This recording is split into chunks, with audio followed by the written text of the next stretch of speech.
Well, who was it that jerked off and sold it for fucking $30,000 or $40,000? I'm not even kidding. That was the soup can guy.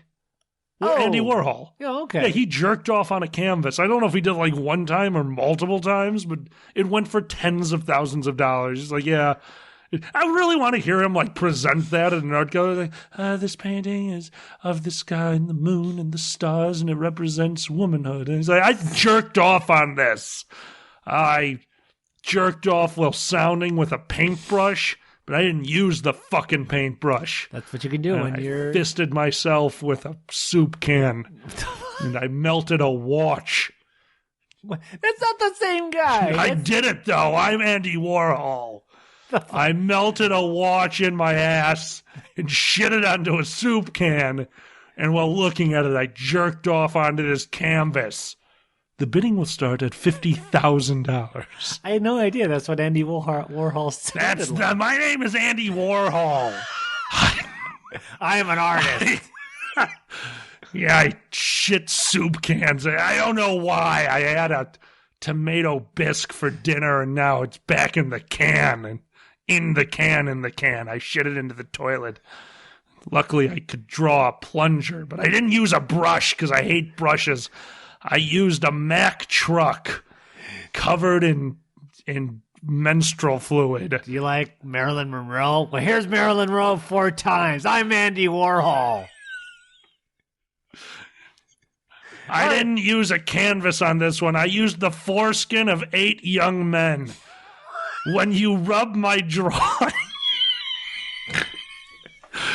I have a bird now. I'm using my ass feathers to paint. I am Andy Warhol. This is beauty. Beauty is in the beholder. I painted a beholder. I am D&D.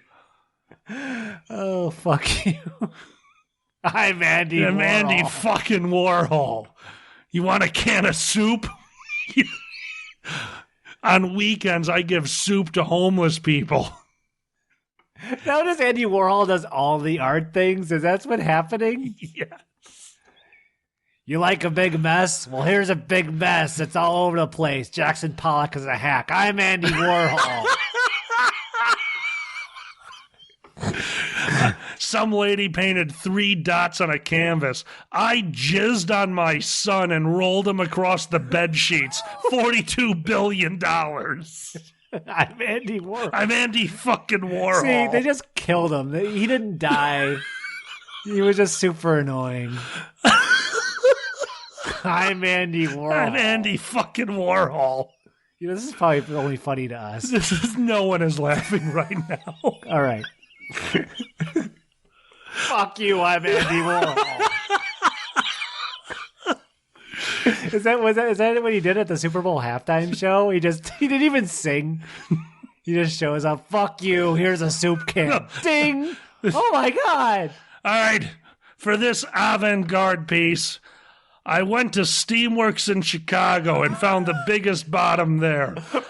37 men came deep inside of him, 2 of them wearing rubbers made out of chickens. After they were done, I had him stand in front of an industrial fan and fart the jizz into the fan so it blew back past him and onto the canvas. You can see by the brush strokes here that he slightly exploded. This is a piece of shit. I'm Andy Warhol. I'm Andy fucking Warhol. $22 billion trillion. And then someone, oh, it's beautiful. I'll take it. Notice the way the light goes off of the spoo mixed with his innards. Oh, my God. If you look really carefully, the DNA lines up to spell AIDS. I'm Andy Warhol. So that's Ace Amos. I don't know how he got there. Thanks.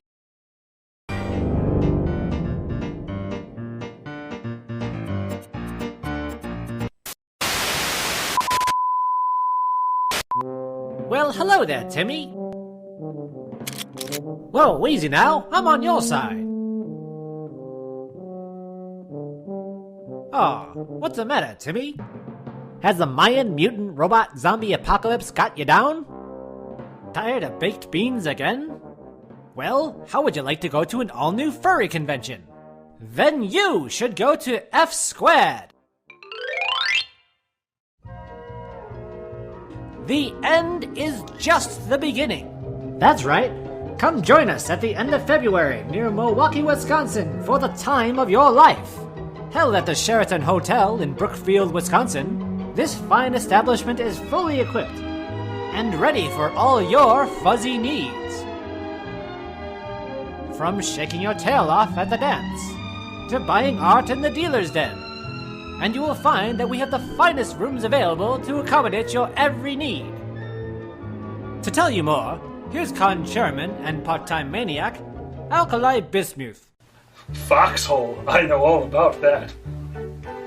Oh, hi there, I didn't see you come in. My name's Alkali Bismuth. You may remember me from such occurrences as last night in your bedroom while you slept, and IFC, the Wonder Cat. But I'm here to tell you about an exciting new occurrence that's happening right in your backyard. That's right, well, if you live in Wisconsin. Right in someone's backyard. That's right, F Squared, but why tell you about this exciting new convention when I can sing about it through interpretive dance? And a 1, and a 2, and a... Sorry about that. Planned Parenthood asked me to never do that again.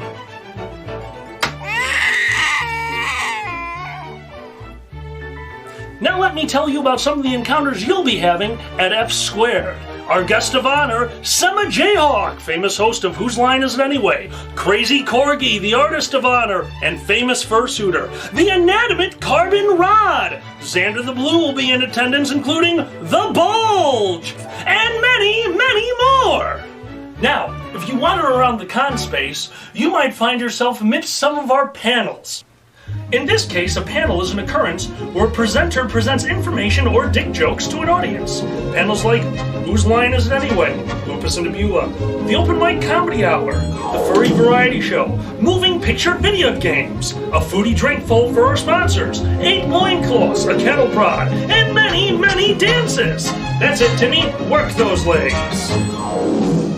So come join us for F Squared in Milwaukee, Wisconsin in February of 2014. It'll be more fun than a radioactive bag of cats.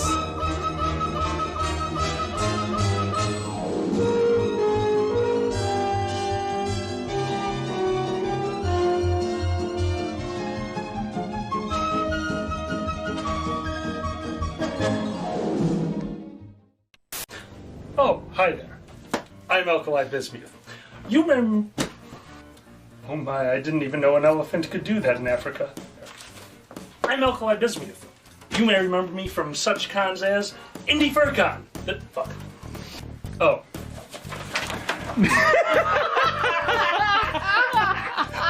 I was distracted. Oh god. There's guys putting on makeup. I'm here today to talk to you about an exciting new... A sighting?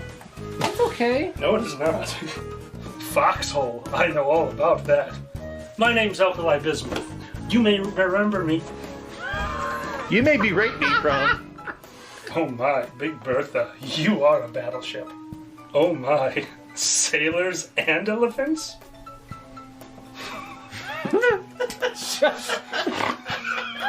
Okay, stop it. It's porn! I'm literally looking at porn! It's not even a joke! Oh my, 100 push-ups? Go for 120. Kamikaze? Kamikaze. These pictures are awful. AK-47 times that night. Planned Parenthood asked me to never do that dance again.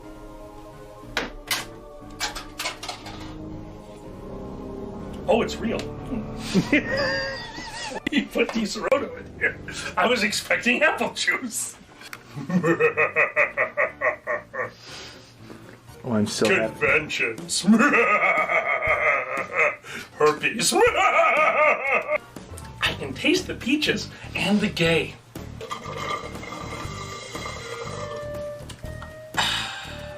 So let me tell you about some of the encounters you'll be having at Whose Line Is...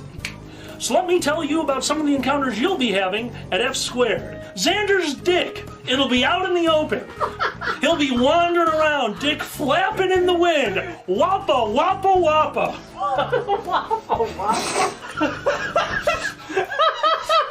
You should do an outtakes for this. Oh, we will.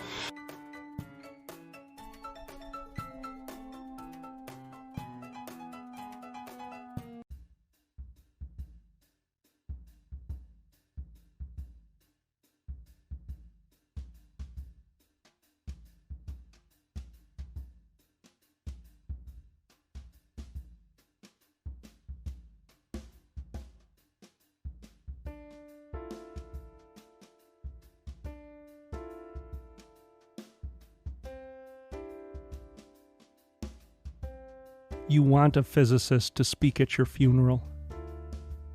You want the physicist to talk to your grieving family about the conservation of energy, so they will understand that your energy has not died. You want the physicist to remind your sobbing mother about the first law of thermodynamics, that no energy gets created in the universe and none is destroyed. You want your mother to know that all your energy, every vibration, every BTU of heat, every wave of every particle that was her beloved child remains with her in this world.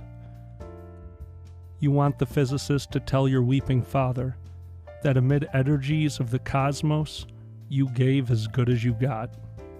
At one point, you'd hope that the physicist would step down from the pulpit and walk over to your broken-hearted significant other. Tell them that all the photons that ever bounced off your face, all the particles whose paths were interrupted by your smile, by the touch of your hair, hundreds of trillions of particles, have raced off like children, their ways forever changed by you. And as your significant other rocks in the arms of a loving family, may the physicist let them know that all the photons that bounced from you were gathered in the particle detectors that are their eyes, that those photons created within them constellations of electromagnetically charged neurons whose energy will go on forever. And the physicist could remind everyone of how much all of our energy is given off as heat. There may be a few people fanning themselves with the program as he says it, and he will tell them the warmth that flowed through you in life is still here, still a part of all that we are, even as we who mourn continue in the heat of our own lives. You'll want the physicist to explain to those who loved you that they need not have faith. Indeed, they should not have faith. Let them know that they can measure, that scientists have measured precisely the conservation of energy and found it accurate, verifiable, and consistent across space and time.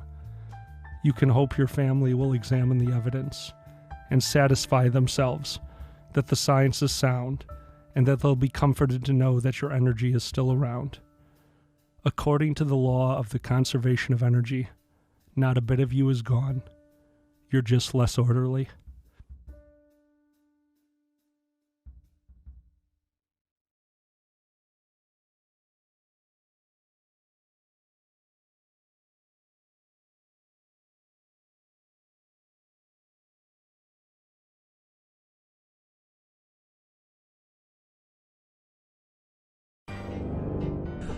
Well, I guess all of you have Jesus Christ.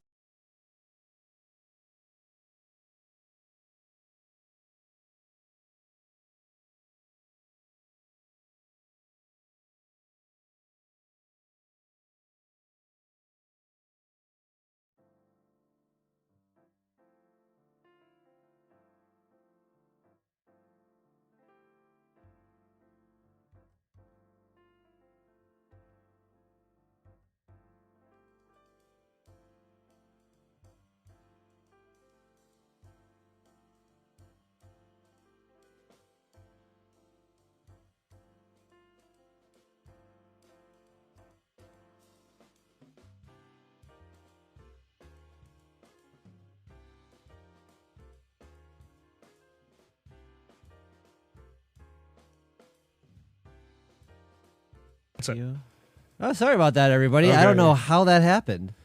Hello, everyone. This is Yeah. the Dragon Show. This is Dragon Affair On Together. the Brunch Hangout menu? I'm Alkalite. I'm Zanny. I'm not here. Wow. All right. Well, Yeah, no. Go back to that, please. Yeah, sure. Give me. Okay. Yeah, we never keep it at full, remember? In case we have a problem, we always put it down to between the negative 25 and negative 20. And that way, even when I go stupid, it stays in the red. Go ahead and talk. Ah. That was a great test. I mean, there might be a slight delay, but we're not going to restart. Hello, everyone. This is the Dragon Show. A little bit of we just woke up. I guarantee you that has something to do with my game stream yesterday because I had to. There had to be something that we did to the screen that screwed with the Scarlet input. Yes, happy Father's Day, Peter. Happy Father's Day, all. Yeah. We have to do the thing for patrons. Right. Let's do that. It's new. Everybody, new art. Welcome to the first Sunday after the 15th, everyone. We have our new patrons. A huge wow to Xander. I haven't seen these yet. I'm so excited. Copy the auto capture just in case the other one doesn't have it too. Auto capture The 2 top or one. 3? 2? Two, yeah. You got it. All right, Copy. everybody. All right, here we go. We'll make sure you can hear us. No, it's in there. Hello. Yep. Nope, desktop audio. Desktop audio. Scarlet, no There's- delay. yeah, it's in there. I don't Okay. know why. I don't know. All right, That's everybody. so crazy.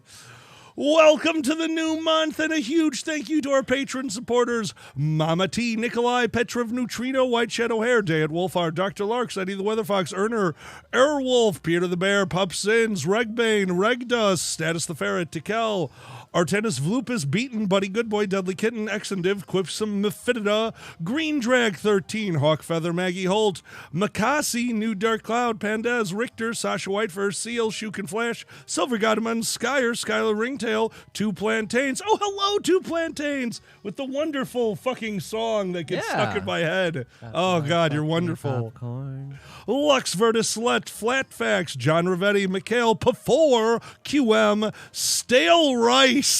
What's I love Stale Rice.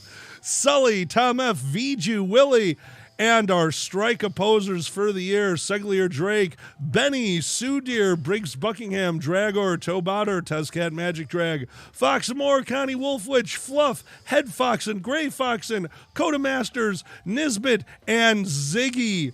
Unbelievable art. Oh my God, dude, these are so cute. Oh, thank you. Oh, you have to explain flags to me. I don't know flags. What's Fox holding? Fox has the ace flag. Okay, and Connie is the trans flag, Yeah, right? trans flag. Drager's got the agender flag. And what's Briggs? Briggs is the ally flag. And Coda has the bisexual flag. Oh, I didn't even notice Coda Holy flag. Yep, ah! yep. Oh my God, this is so great. Yep. Dude, I love these. Yep. Oh, and once we change the screen, they have an orgy. And we got puff hoods and harnesses with Gray Fox and a Ziggy, so. I love it. Very Yeah. cool, dude. Wonderful, wonderful art. Oh my God. Draggers was agender. All right. Draggers is agender. Yeah. That is, oh man. What flag do I get? You get a gay flag. I get gay flag? Yeah. Yay! You get any flag you want. I mean, there's a big. I get all the colors. I get all the colors. that's I get all the colors. That is a Do we ever put up our discourse. flags? Whether or not we need like a bunch of flags or like just two, you know, it's like, we're all gay. We're all We're all very not gay. straight. That's basically what the big, gay flag means. I just like that we all get colorful flags now. Okay, Gray Fox, and I'll get to that. Oh yeah, just shoot a message through the Patreon, Gray. Not a problem. RGB, Roy G. Biv Ferret. That's me. Roy G. Biv Ferret. Roy G. Bit Ferret. What's the, how do you remember? Is it Roy G. Biv? Is that a rainbow? Yeah.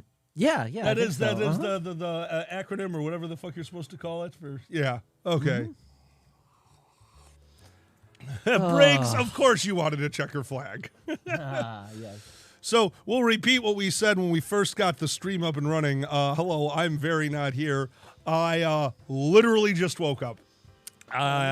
Zan came inside as they started the countdown. It's like, hey, maybe you should shower.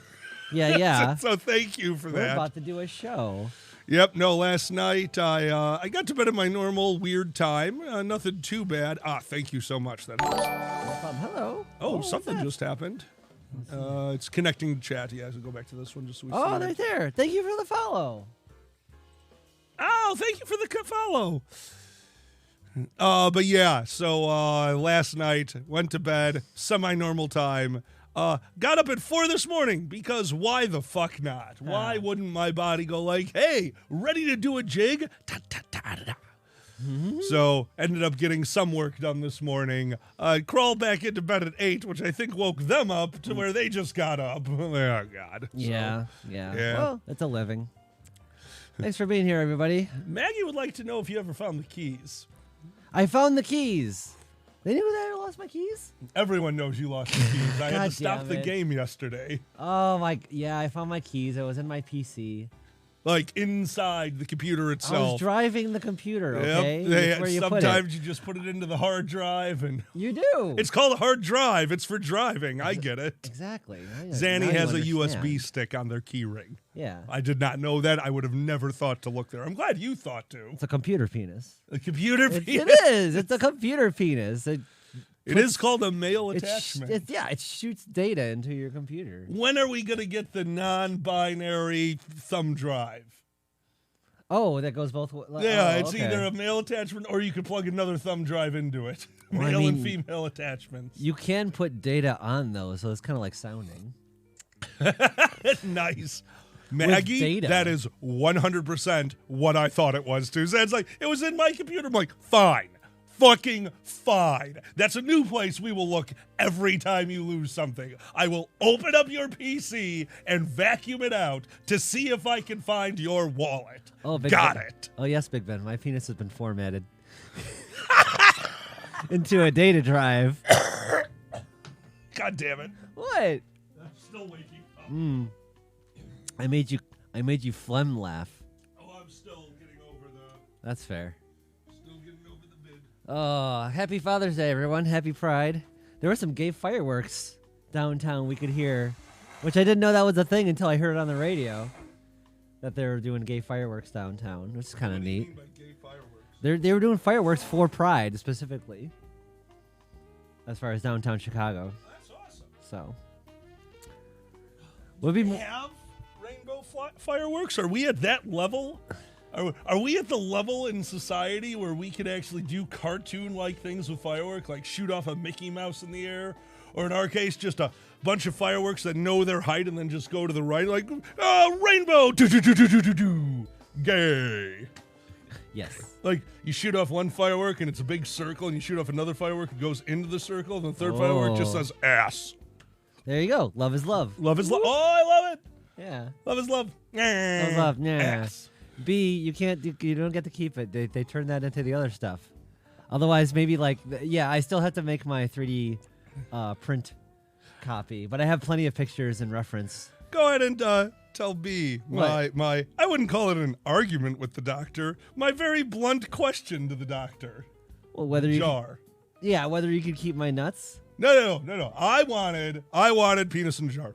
I wanted it on the mantelpiece. I was so disappointed. Like, no, we use it for the inside. It's like, I told you this. I'm like, I was still going to ask. Oh my God. What do I always tell you? It never hurts to ask. And now the doctor likes me because he's like, oh, you're a fucked up dude. Okay.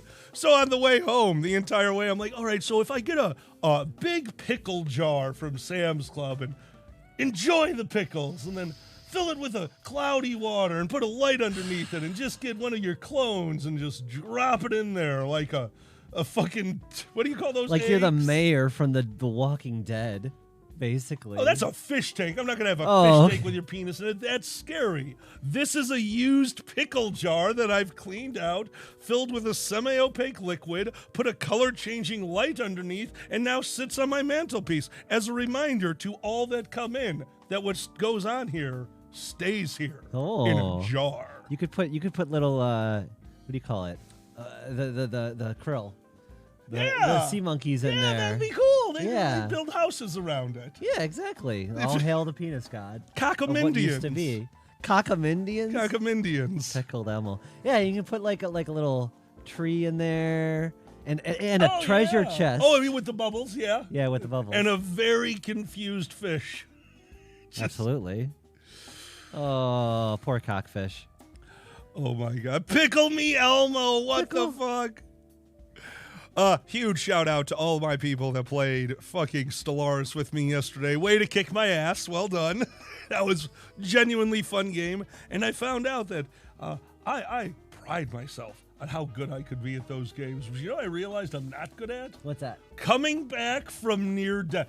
Had literally no idea what to do. So just so y'all know, the rest of the night after I got trounced in Stellaris, all my mind could do is, next time I get my ass kicked, what would I do differently? I'm thinking about how I need to turn off buildings, maybe even shut down an entire planet just to get things back up and running, bring it up over the course of maybe 50 turns instead of trying to do it all while it was active. So many things. Oh, don't be sorry, Maggie, if you don't kick my ass every once in a while. I would have never known there's an entire part of the game that I have no idea what to do. Do you when have you any get bum games rushed? like that?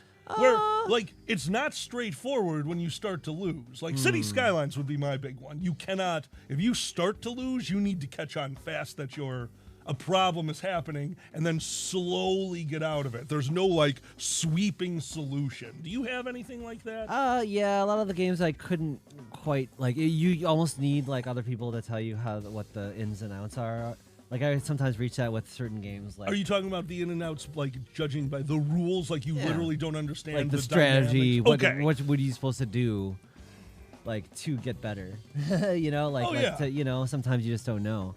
I can't think of anything like that off the top of my head, honestly. It's really not, well, I'll tell you what, Autofox, Stellaris will be off the menu for a while, but Stellaris will always come back because it's one of my favorite games. So Stellaris will be a, JD Puppy, 100%. Also, hello, JD Hi, Puppy. JD Puppy. But yeah, Stellaris will always be one of the ones that I pick up every once in a while because it's one of my favorite games. But Boozy is right. It's such an intense game. We can't really talk a lot during it. What's kind of interesting was a lot of people were mentioning how their gateway drug was... what was the one before that everyone used to play? Master of Orion 2. Yeah, that had furry characters, and someone said that turned him into a furry, as far as, like, you know, getting them into it and stuff. And speaking of furry fodder, I saw a shit ton. I went to the local furry meet for Galloping Ghost, our arcade around here. It's one of the biggest in the country. It is something else. It is. It is a wild arcade, and what is it down the street from? A little bit from a Brookfield Zoo. Well, that too, from Brookfield Zoo, but it's also down the street from a full, your favorite style game. Pinball. They do have that. I didn't check out the pinball this time. But it's like right down. Building. No, it's actually like quite a bit. Like, it's like a good block away, right? Yeah. And now they own like a ton of stuff. Morning, Status. The Galloping Ghost company. They like own a shit ton on that street. It's got to be a front or something because it's wild. I don't know how much of a front it is. I think at some point when you become the world's biggest blank on a topic matter that is as popular as... Oh, wow, Otto. Galloping Ghost is now the biggest. See, Autofox, exactly. Interesting. The biggest number of machines. Yeah. Like, you're super into fucking pinball. We went to Vegas with friends who one of the things like, we are going to the Pinball Museum. Fucking amazing. But like, yeah, it's a destination now. You're going to make your money back. You are a tourist attraction. Yeah, especially because it's like a $20 flat fee that you barely even think about it. It's one of the best. I will say this. It's I'm not even into cabinet games. I'm not a big video gamer. I like my games. Whatever.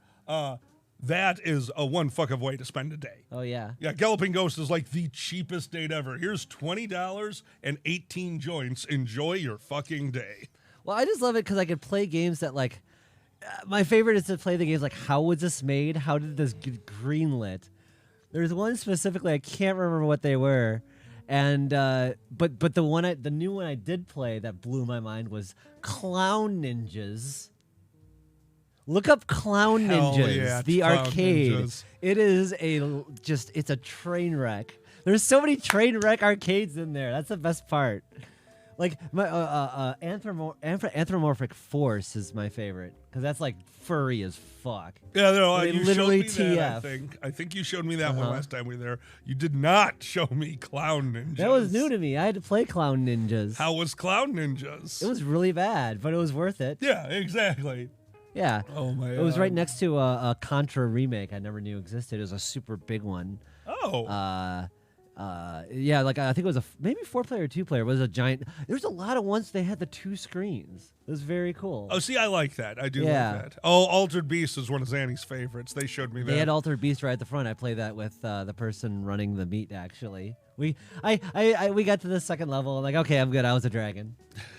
You got to be a flying dragon, sexy flying dragon. Sexy too. flying Oh my dragon. god.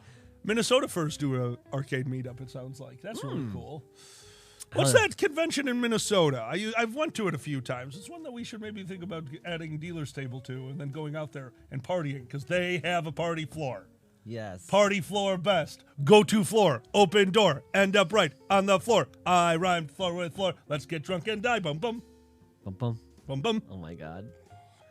I think you and I were singing to each other a lot last night. So we spent yesterday apart. Yesterday was one of those I did my game. Zanny went out. Zanny came home at the end of the night, and we were so excited to see each other. We made fun of each other in song for about an hour. So, yeah. Yeah. Then we smoked, As what we do. Like you do. As you do. Oh, but I was so sad that you didn't get your big victory for Stellaris. But Oh, it I sounds was, like you were ganged up on. Again, I had fun with trying to rebuild because I've never been in a situation. If I play against the computer and I lose, I'm alone. I'm like, oh, okay, I've lost. I'll start the game. Well, we're going to keep going. So now my game became, it was a totally different game for me. It was fun in a different way. Unfortunately, that meant very quiet on the stream. As I'm Yeah. going, oh my God, how am I negative in 3 different resources? There's only 8 resources. Why am I negative? I was spending it all. What? Yeah, What? it's I true. knew. Were you spending my Vespian gas? Yes, always need more Vespian gas. Even I know you need more Vespian gas, and I played like StarCraft once.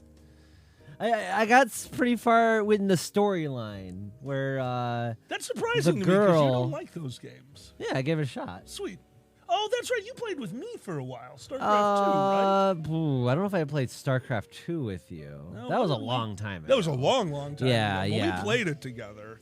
Okay. I think you back say when we were so. back when we were trying to figure out what the other really liked, we Oh both my did God. things that the other really liked, and you were not into that style of game. Yeah, Yeah.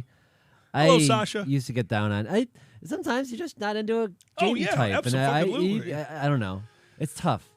I try to get back into certain games, but my eyes just glaze over at certain ones. Oh yeah, no, it's not your style. Like Yeah. you've seen me in some of your games. It's just not my style. Your platformers, I like watching you play, especially the ones where it replays when you beat the level, all of your losses. Oh yeah. And I get to point out the really bad ones to you, like, hey, that one right there. That's where I touched your nipple. Oh Like, yeah. oh, Yeah, I could play platforms forever.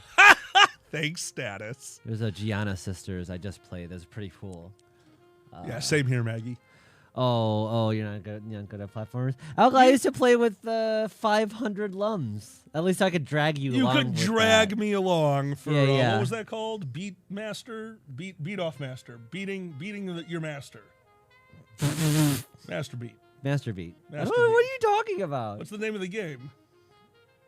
Master Beat. Master beat. Yeah, What? okay. The Beat Masters? Are you talking about like my rhythm? No, the one that had 500 lumps. What was that Oh, called? Rayman Legends. Rain Man Legends, Beat Yeah. Masters. Seamus, I played Arkham Horror. That was a whole fight when we first started yeah. going out. Yeah, nope. Arkham Horror is not for Zannies. Not for any game that has a Rating? well, oh Jesus Christ! Any game that you need patience for. That's holy shit. I can't barely wait to use my new equipment down low. And you have to like yell at me. Tell about the Doritos Oh, what about the Doritos? last night. What'd I do? No, you did nothing. I was being the dick this time. Oh. Zanny has a problem with patience. So last night, they're like, hey, when you come back out, bring a snack. I'm like, okay, I'll bring a snack and I'll roll a joint. We were watching TV and I took my time rolling the joint. And Zanny wasn't allowed the snack until after we... You can't have your snack until we smoke our joint. He gets so mad when I start eating chippies when you're like, Zanny, I'm making dinner. Like in the middle, taking chicken out of the sous vide, and you're making a 4-course nacho platter. It's chips and salsa. And I also aware that 4 you're only kinds of going to salsa, have but 4 kinds of salsa. You're only going to have 4 or 5 chips, and I understand that. But why? That's 4 or 5 chips that won't be there later. You're about to sate your tummy. Your black hole, patent pending, is already going to be filled with many different flavors from the Orient because I bought a lot of weird stuff for you that is kind of delicious. I'm slowly getting into more different styles of cooking because Zan likes them, and I would like to cook something that we both enjoy. Just recently tried, what was that weird one that you had me do? Curry. Yeah, I shouldn't call it a weird one. It's one of the most common dishes of the planet. I had never made it. So I made a chicken curry recently. Yeah, it was good. And right before it came out, literally plating, Zan's pulling out the chips. So, oh no, don't worry. I won't break it. Stream. It's fun. Won't break my bits. Did you see Big Ben's question? Yeah, have you broken my cooch and is it under? I don't think it's under warranty. They'll just be really mad if I go too far, which I've been pretty okay. Actually, I've been doing a little self exploration. I gotta be honest with you. I don't even know where my pee hole is yet. You want to tell about the shower? Wait, what part? Oh, secret pee? No, the other pee. Which pee? Oh, yeah. Right now, I this is funny. I got done dilating and went to take a shower. I wasn't even thinking about it. And then I go to pee. It goes poof, it goes straight out, just like old times. I just hear I'm in the kitchen, and Zanny likes to comment on things while in the bathroom. You are my regular fucking ABC News network when you close the door to the bathroom. I always get updates on the 5s and 8s. Like you're just go, and I hear from the kitchen, goes Zanny, shower turns on a minute later. Whoa! I'm like, what the fuck just happened? I was shooting a stream again. It was like, whoa. It's exciting. Oh my god. I don't know how that shit works. I'm still learning. Seamus wants to know how you return a cooch. The reherms desk. The Herms. God, I hate you. Reherms. Reherms. Oh, reherms. The wonders of life. I love you, JD. Yeah. Oh, Sloth Mom. Hi. Hello. Learning about pee with your body. Learning about... Hell, I got to stare at Alkali and Secret Pee. That's still my favorite. The Secret Pee, I was fucking dying. What the fuck? You never knew. Secret Pee. Secret Pee. You just leaned into me. Like, Alkali. Secret Pee. Secret Pee. Anyway. Maggie, we don't think so either. Look. I don't know what happened. It just did. It went woo. Just this is my life. Yeah. This is my life. This is my life. It's really because I did come from a family like that is something I got over very quickly upon living with her is any kind of shyness around the house, and it's so much fucking better. Like my house, my parents had a master bedroom. That means that they had a bedroom with a bathroom attached, and that is the only bathroom that my father would shit in. There was no bathroom outside the house. When we were on vacation, they were getting in their car. I mean, it wasn't that bad, but you get the idea. So they would be all the way through the house up in that bathroom. And in the summer, windows are open in the house. That bathroom opens up to the backyard. My brother. Like, hey, you shitting up there, old man? Shut the fuck up, Mikey. Dude, we have fucking neighbors, Michael. And I'm just sitting there laughing my ass off. Like, we're both going to get in trouble somehow, but this is great. Oh, my God. Actually, there was a time when, you came in to go to the bathroom, and I was going, and, like, I just spread my legs. Like, you can still... Yeah, like, I don't have that level of fucking dexterity. You're just like, oh, no. You just, like, go over my face. Like, ah! I panicked. I should have done that. No. No. You shitting, Dad? Yep, there it is. Hey, James. The only nickname I've given my vag is Neo. No, there's another one. What? What are we gonna do on Halloween? Halloween at my house, I'm going to get a butt plug with a chain on it. I'm going to ram one end into the ground, the butt plug and Zanny, chain going between them. We're going to paint a big old Mario-style chomp. And they'll just stand on the front lawn and just kind of sit there and hop to the right, hop to the left, and then and just run forward until the chain is all the way extended. They're my little chomp. I'm your little chomp. Hello, chilling with homies. Glad to have you in. Chilling with homies. The Dragon Show is all about coming in and being confused. Welcome to the madness. Yeah. Anyways. Yeah, chilling. That's what the Dragon Show is. Do we explain? I have recently acquired a vagina, and we were just talking about that. Yep, look. We're very big on just being able to talk to each other. Yeah, exactly, JD. The community in general that we are a part of is very accepting on topics, and I really appreciate that because there's a lot of things I want to talk about, like my brother screaming, "Hey Dad, are you shitting?" at the top of his lungs from our backyard because my dad had the window open. You know, this is our life. This is our life, and you can't say it's not eventful. You definitely can't say that. I'm sorry. Like we said, I am just waking up. I still have sleep and a recovery from COVID in my head. My sinuses are killing me, so I have to keep standing up. You keep talking. Okay. Hi, everybody. This is Dragon Show. We do brunch. Alkali's been a little phlegmy lately. But yeah, one of my favorite things about the arcade was just seeing all those games you can play for 5 minutes. Like, oh boy, like I need to play this just to experience that this was a quarter muncher for 5 seconds. And I was trying to think of some of the other ones that like that. Definitely Altered Beast. Definitely the Arm Champs. I didn't get to do too much arm. Oh my God, there was Arm Champs. You arm wrestle. Oh, that's cool. Yeah, I could still slam it pretty good. God damn it! Did you slam your nose phlegm out? Ugh. Holy shit! I can't breathe. Oh, there was a couple Tron games. There was a regular Tron. And then there was Tron Discs, which I don't know if I knew how to play that. There's an arm wrestling Nintendo one that looks just like, what do you call it?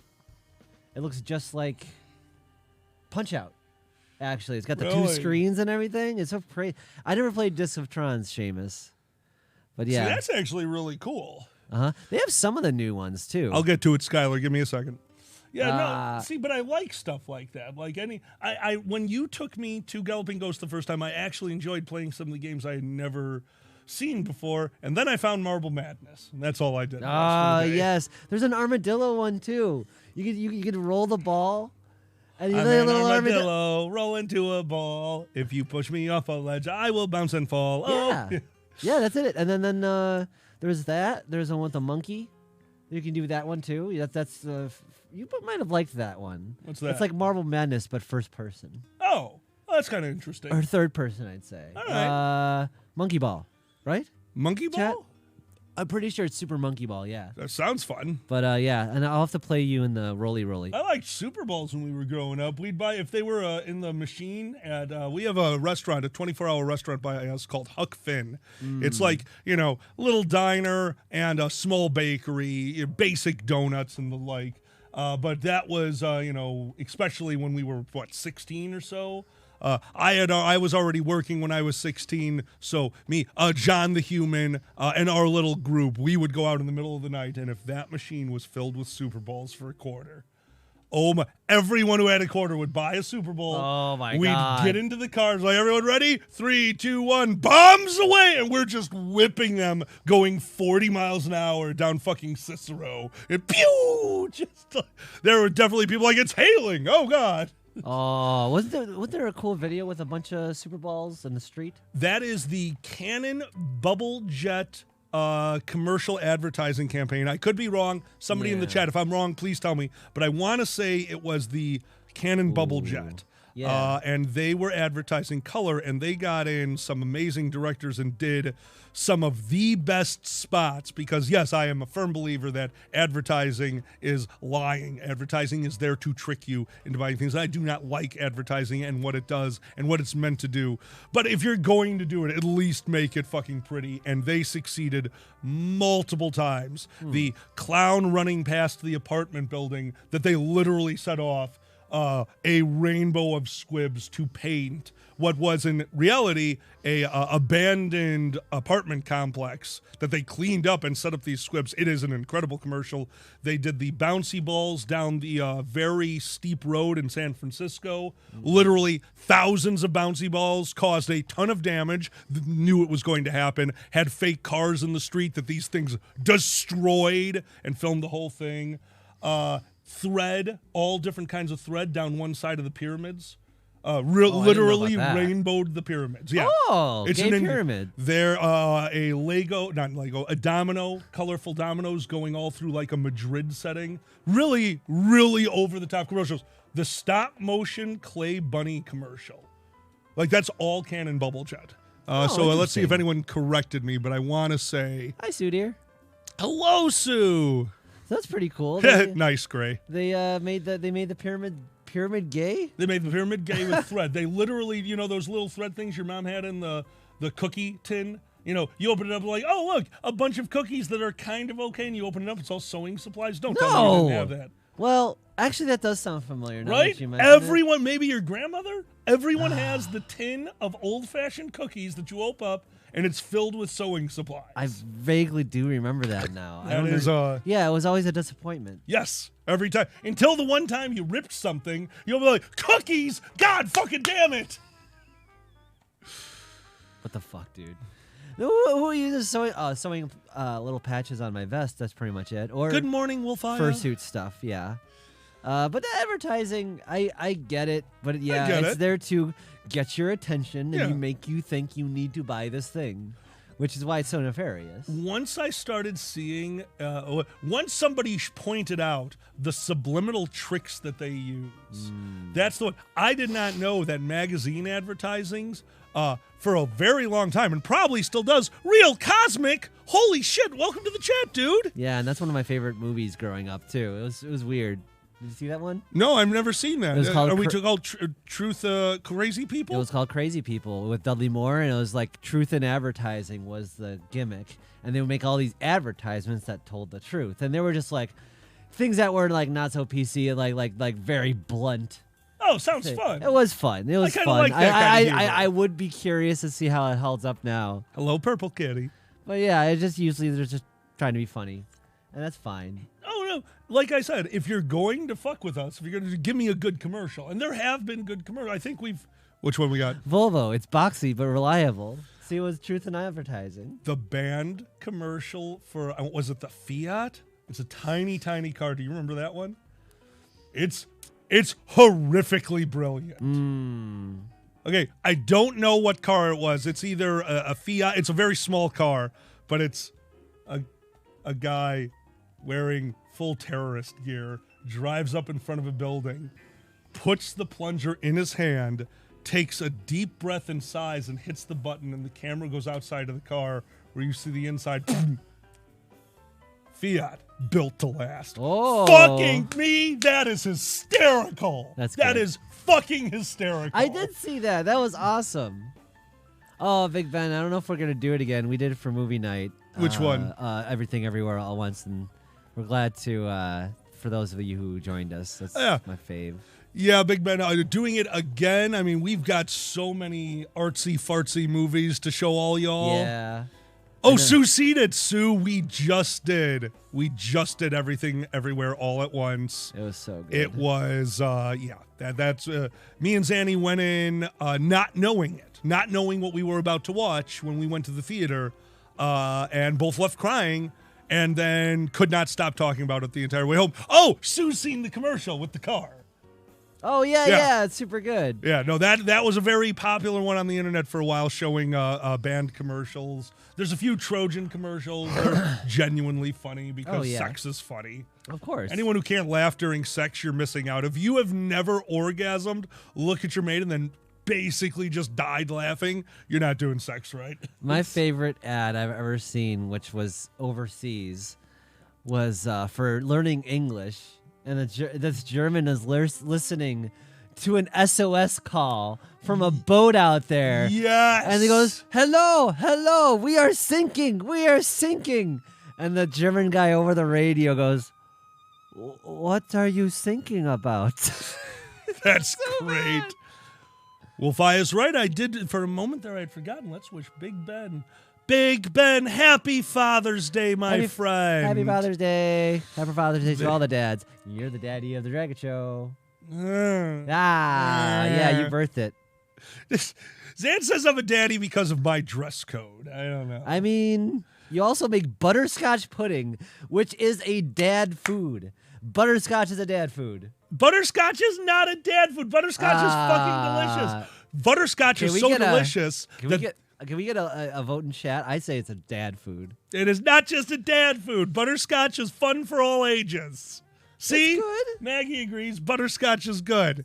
God damn it, Big Ben, you're not helping. Zan got me once. I'm sitting in the garage. I very rarely, but I do enjoy it as a... Instead of smoking cigars anymore, my problem with the cigar is I want to smoke it in the studio. The smoke is just too much. But a pipe... I do enjoy a pipe every once in a while. It's smaller, it's shorter. I can fill it with as much as I want. Zan came out here once, and I'm just sitting here with a pipe. I think I was watching Bob's Burgers and go, Jesus Christ, Dad, and just leaves. You had a pipe. You had a red robe. You look like a dad. You got a beard now. You got the glasses. Like, you got all the dad things. Oh, my God. See, thank you, Sue. I made butterscotch pudding. It was fucking delicious. Oh, I do remember that German commercial, B. Thanks, was Frozen. that a commercial? Oh, no. Oh, I that just got was. what you said. I wanna fuck you in the ass. Oh, that was the English I remember commercial. That. Yeah, you showed me that one. You found that That's one. I a liked classic. that. Holy crap. Best dad jokes. See, my dad jokes are a little different than everyone else's because my dad was big on just, some of the old 80s humor. So my dad has told me the funniest, just dumbass joke, but it's mean. What?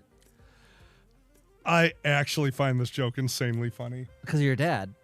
Two blondes are walking through the forest. The first blonde said, "Oh my God, look at these deer tracks." The second blonde says, "Those are bear tracks." First blonde, deer tracks. Second blonde, bear tracks. 2 hours later, they were hit by the train. What the fuck? Dude, it's the dumbest shit. My dad told that to me. I'm like, that's the greatest fucking joke. That's good. It's so dumb. It's so dumb. Dad jokes. Purple Kitty, you stole my pudding. My dad bought me. Don't get me wrong. My mother was the very open and loved. My mother loved to plan parties. Me and my mother have a lot in common. Loved to entertain. Loved to plan. That was my father had party PMS. Mm-hmm. If a party was about to happen, parents. Oh man, yeah, literally told me and my brother go dig a trench in front of the fence because that'll look better.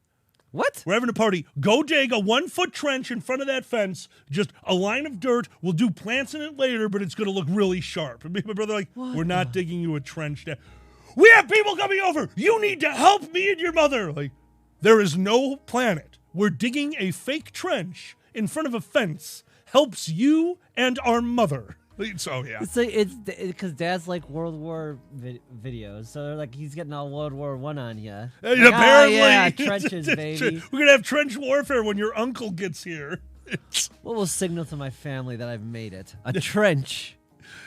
No, but my father also had the darkest sense of humor and bought me a book. Some of you probably know this book. It's fairly famous. Truly Tasteless Jokes.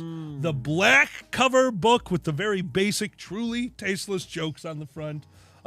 Fucking so bad. I think I still have it somewhere. There. I think chapter 3 was Jokes for the Blind. It was a blank page. Nice. There was Jokes for the Deaf, a page with just bumps on it. Oh, wow. Yeah, I never got anything like that. I do remember that book. I think I did see it. I got, but growing up, I just had like George Carlin brain droppings and top 10 lists, and even I when I was a kid. That's awesome, JD. My especially for road trips, would get me like little books of Jay Leno's headlines. That was a big thing back in the day. Remember that? My parents were more. You're gonna love this. They were what's this called? Fans. The other one. Carson? Not Jay Leno, but Letterman. Me too. Letterman. Yeah, no, Yeah, I know. me too. That's Absolute top 10 list. My parents loved Letterman, which Yeah. because they are so more Jay style people. Yeah, but no, that they makes sense. loved Letterman. Yeah. Helen Keller jokes. Yep, an entire chapter of Helen Keller jokes. There's an entire book I got of In the Year 2000 from Oh, Conan. that's classic. It was really good. Yeah, In the Year 2000 is a great skit. That was a Letterman skit. I'll never forget the my favorite In the Year 2000 was In the Year 2000. Go ahead, Seamus. They will pull the color burnt sienna off the market when catcher Carlos Sienna bursts into flames from spontaneous combustion. It's like, and they have a cartoon of a little catcher, and he's like just on fire. That's amazing. It was so good. I love it. Right? I love shit like that. It's so funny. You know what my dad got me? And then this one was like mind-blowingly good to the point where I consumed all of it after I found it. What? Carl Reiner and Mel Brooks put out a album when I was a kid, The 2,000-Year-Old Man in the Year 2000. Oh, and right. it destroyed me. Like, you want to talk about a podcast? Yeah. Have you ever heard the original airings? Like any of the 2,000-Year-Old Men? Do you know what it is? You told me before. I'd never heard it. No. If you don't know,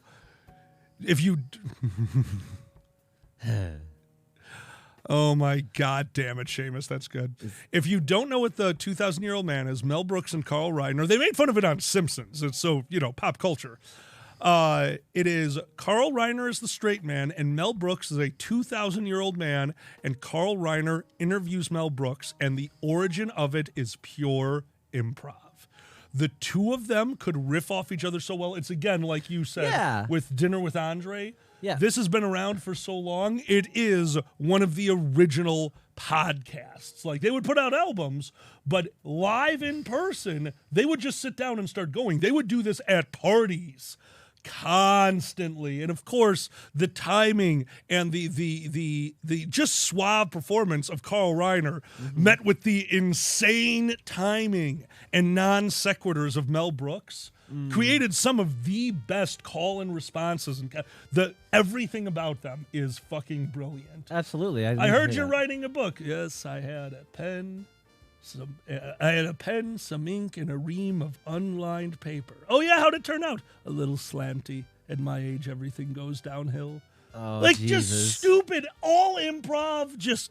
There's something glorious about it. Nice. Sasha had them. Good, Sasha. Very I'm so glad nice. other people enjoy the fucking 2,000-year-old man. Huh? Yeah. That's No. funny. Yeah, that was my dad. That was my dad's humor. He loved shit like that. It is funny you mentioned that that is the first podcast. Yeah. One 'Cause, of like, them. well, yeah, but like, for those who have not seen My Dinner with Andre, it is one of our favorite movies about just like a couple guys riffing on life and like the wide swaths of it. At least, you all right? I'm just, like I said, I just woke up. I haven't cleared out my sinuses yet. Oh, I get you. Keep going. Let's Pretend see. like I'm not here. Oh. Ignore me. You're not helping. Ignore me. Hi, everybody. me. Yeah, exactly. Maggie knew it. Oh, and I'm out of coffee. Well, that probably being out of coffee will help. Someone dropped a baby. Yes.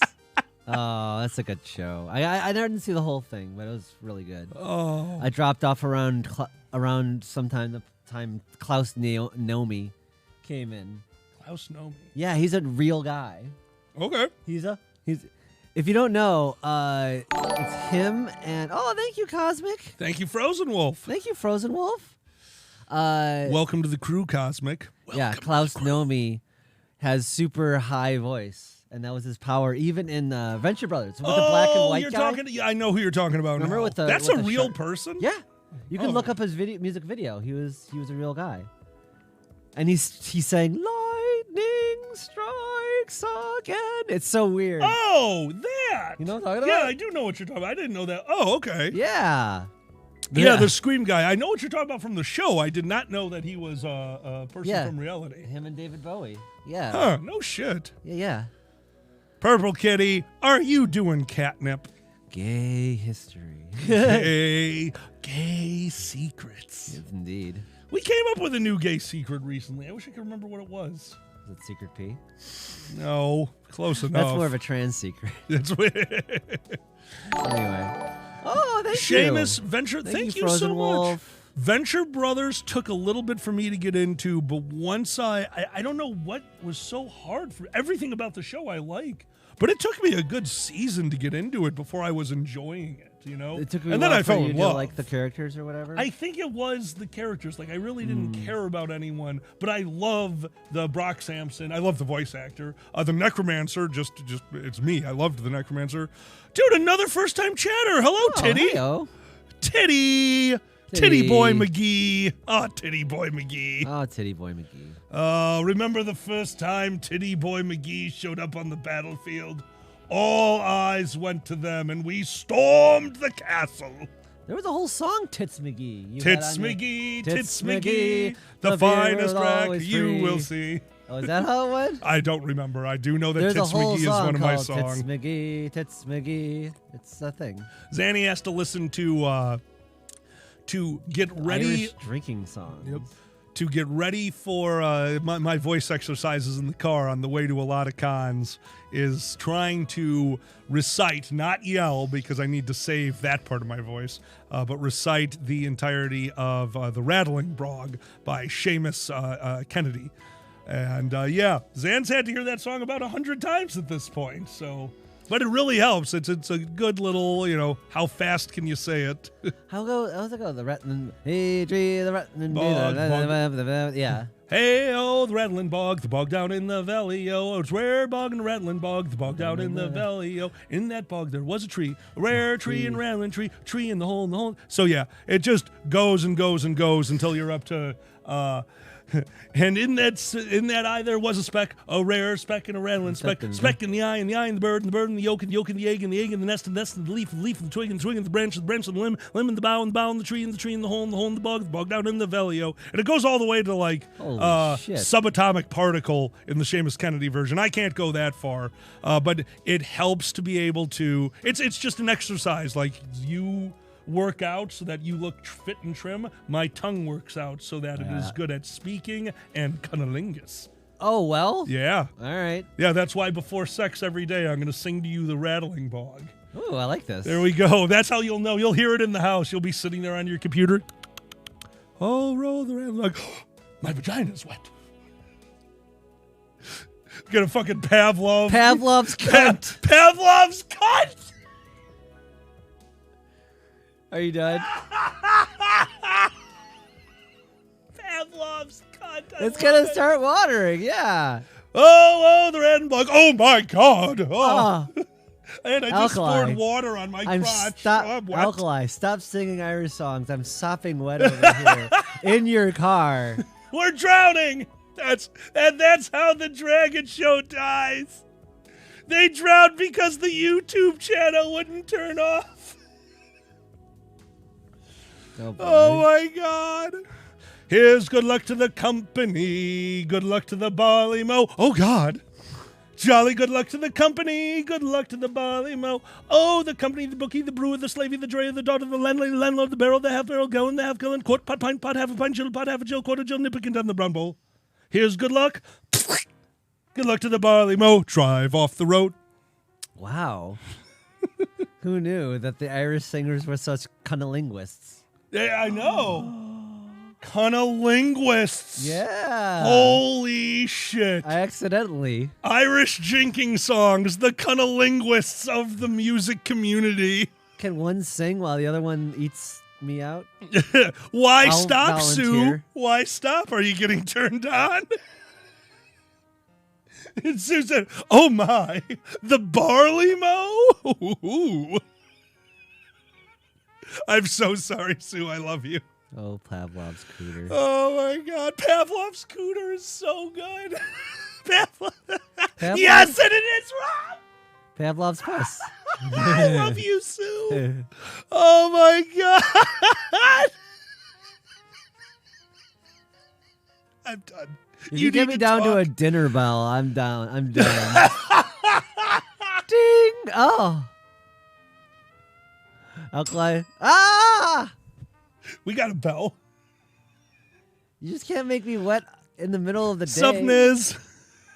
You fool. Oh God. Oh my God, you killed me. You fool. With Pavlov's. Cunnilinguists is such a good punchline. We need to write a joke Oh, for that. cunnilinguist. Cunnilinguist is fucking funny. I would hope that like Shakespeare would be good at going down.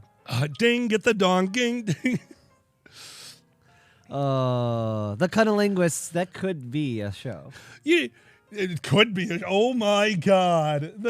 It's the other side of Queer Eye for the straight guy. Is that like the vagina monologues, kind of the cunnilinguists? No. Oh It no. is. I want it to be though. Yeah. MFF will be getting them. So they lost Too Much Light Makes the Baby Go Blind because that comedy troupe shut down. So they're going to bring in the Cunnilinguists. Ah, yes. Fuck me. They tell poems and eat each other out on stage. It's wonderful. God damn it, JD. I love you. No, we did not get to see the D&D session last night. Actually, you and I went last night. Oh yeah, no, because we were apart. Last night was some catching up on some of our favorite short version shows. Oh yeah. We're not on a big show right now with like an hour-long episodes, are we? We're waiting for Saul. Saul to come back. Yeah. Yeah, we don't really have no hour-long show right now. So instead we're we're on doing Owl House. Owl House and Ninja Turtles. Yeah. The cute one. Those are Rise of the Teenage Mutant Ninja Turtles. We've been Very fun. Yeah. Actually, Rise of the Teenage Mutant Ninja Turtles. I have not had a Turtles cartoon since I was a kid. Yeah. Obviously, love Turtles. super cute. What, Maggie? What? Rats. What's There's up? a new Iron Chef on Netflix. There is. I saw. I don't know. Is it like a series or is it a movie? I don't care. I will watch it. Does it have Morimoto? If it's Morimoto, I will watch it every night. 8 episodes of seriously, Maggie is Morimoto on it. I love that man. Like, this is just a quick side one. I love Iron Chef. I actually think it's a very cool idea, and it's actually something the Dragon Show has thought is a judge. Okay. Actually, I'd like to see that. Well, I've been watching Iron Chef since I was a kid, original version and U.S. version, and I'll never forget. There is a episode where a chef comes in and does this big speech on how he grew up watching Iron Chef. And I'm not going to come in here and challenge anyone but who I consider the best. He never loses. I want to challenge Morimoto. And they bring him down. It's like, all right, the secret ingredient. They rise the thing up. Rice. Yes. The guy, you watch the guy, like he is so excited to be there. His face just falls. The battle is still amazing because this guy is an insanely good chef. And he creates some epic fucking dishes. And you go over to Morimoto. I believe that's the episode where he made the window pane sushi. A literal mosaic sushi. He made acid? Okay. That's funny.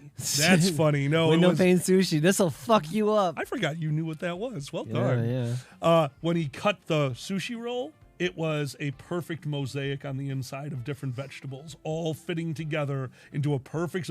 Fuck you. Holy shit, Morimoto. He was just like, I won. We're good. Yeah, I hope he just kills him and just like in the wind, he just goes, and they're like, oh, he's a rice bender. He just rice bender. And he just a wave of rice takes him out just by sheer force of will. Oh my God, I love this. That'd be an amazing power. In mass, you could kill somebody.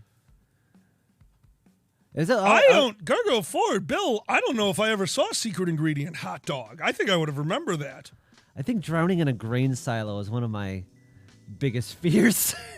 Drowning in a grain silo? Yeah. I wouldn't worry about it. You're such a flamer, it'll blow up. Oh my God. What? Grain silos are a major because it's ground grain. All that dust in the air, highly fucking flammable. Grain silo explosions are a thing, dude. Oh my God, are they really? Yeah, this is horrible. Oh my God, that's driving me crazy. I'm sorry. Now you know what it's like when you constantly get me wet with your fucking poems. Oh, jizz. Anyway. Dishonor on your cow. What the hell? Nice. Skylar asked earlier, yes, I did have a sinus infection. So here's the order of operations as far as I could figure it out. Sunday night of BLFC, I went swimming. We were goofing around in the pool, and of course I went underwater a lot, and I laughed, and I took a big noseful of soup, because this wasn't just a normal pool. This was a heated infinity pool at a fur con with hundreds of furs in it. So I inhaled soup. I got onto the plane the next day. My sinuses were starting to bother me. The flight was miserable, fucking miserable. I got home, and like 3 days after being home, my sinus infection is at peak, and all of a sudden, because it's all like, all right, this is the worst part of the sinus infection, I can't breathe. I felt dizzy. I feel like I'm walking around on like air. I was boiling my brain. I had a ridiculously high fever. Yeah, so basically I got a sinus infection. Then COVID hit me. I thought it was the sinus infection. Zanny got sick. They're like, hey, you should get tested too. I got tested and I just found out I've been at the tail end of vid. So yeah, never think it's just a sinus infection. It's again. It was just a sinus infection, so I started walking around on air. Well, until I started feeling like shit, like, okay. Wait a minute. Okay, wait a minute. And yeah, even yeah, we got the Rona. It makes me. It was both Seamus, but yeah, got the vid. Yeah, we were pretty fucked on that Thursday. So Skylar, because it took so long after the con, I don't know if I got it at the con or the airport. Mm-hmm. I'll be honest. So here's the thing: every one of my roommates at the con, negative. Yeah. 2 of the people that I was very close to at the con, negative. No one else got it but me. I was in the airport constantly taking off my mask and blowing my nose. It's a guess. I would never dream, but, just be safe out there. Yeah. Here's the thing that I took away from it. COVID is horrible, but it is the worst. It's one of the worst flus I had. At least we are vaccinated to the point where, like, I didn't ever think I needed to go to the hospital. I got COVID. I had to take it easy. I did everything. We're quarantining now. Uh-huh. But yeah, no, it was scary, but. And we got hit the November before COVID was announced. And then when they said it was in Chicago before that, I think we definitely had it now, just based on those same symptoms of the body feeling, the body soreness. First Squared was one of the last events before COVID became a household word, like from the news. So First Squared happened. We came home from First Squared. Our entire house went through the worst flu ever. And then 2 weeks later, COVID was the major news source. 2 weeks after that, country shut down. Yeah. So fairly certain that we were one of the last events before everyone knew that COVID was everywhere. Yeah. So that's fun. Well, at least we know. Knowing's half the battle. G.I. Joe. B. There you go. You never watched G.I. Joe growing up, did you? I did watch G.I. Joe growing up. Oh, okay. Yeah, I loved the G.I. Joe movie where Snake Serpentor shows up. Oh, yeah. Cobra Commander turns into a full snakey. He does. It's cute. And at the end, he's just like, I'm a snake now, and just fucks off. He does. He fucks off into snakedom. Yeah. Wouldn't you? Like, I'm a fucking snake now. I got 2 penises and everything. Slither. I hope he has a fun snake life. But yeah, that was pretty wild, honestly, for cartoons. I was thinking about that. Like, that is one thing I am glad being an 80s kid. So I enjoyed Saturday morning cartoons, them constantly refreshing that shit. There's a bit of mystery. There's a bit of newness every fucking year. I don't know if you were that big on Saturday morning cartoons. I did my Saturday morning cartoons, but I remember I watched the one with the woolly mammoth that's alive in the now time that was just telling kids stories about, hey, here's a story about a caveman I knew. And they were like, we're trying to do our school project. He goes, don't worry, there's a point. And 20 minutes later at the end of the episode, it's like, so you see, big gears turn slower than small gears. episode. Really? Oh, absolutely. I don't remember the woolly mammoth Crow. one. That's it. Well, What was Maggie it? knew it. Crow. Oh, okay. That's it. Was it a? Oh, was it from a woolly mammoth? Was it like was Crow the Crow was the caveman. caveman? Okay. And the woolly mammoth existed in both the future because he was frozen and in the past when he told the story. Oh wow. Yeah, Crow. Yeah, I did not remember the name. Yeah. Go. Cobra La. Really, Auto Fox? I had not heard that. I believe that. That's interesting. The Cobra La. And they go Cobra La La La La La. That's so dumb. I love it. Yep, Sue dear. See that? I'm so glad. I'd rather all of us miss it. But here's the thing. Just jumping back to it. So yeah, First Squared existed before, like, COVID was a thing, but like, what to do about it wasn't, and needing to do stuff about it wasn't. It was like, hey, this thing exists, everyone watch out. That's where we were at First Square.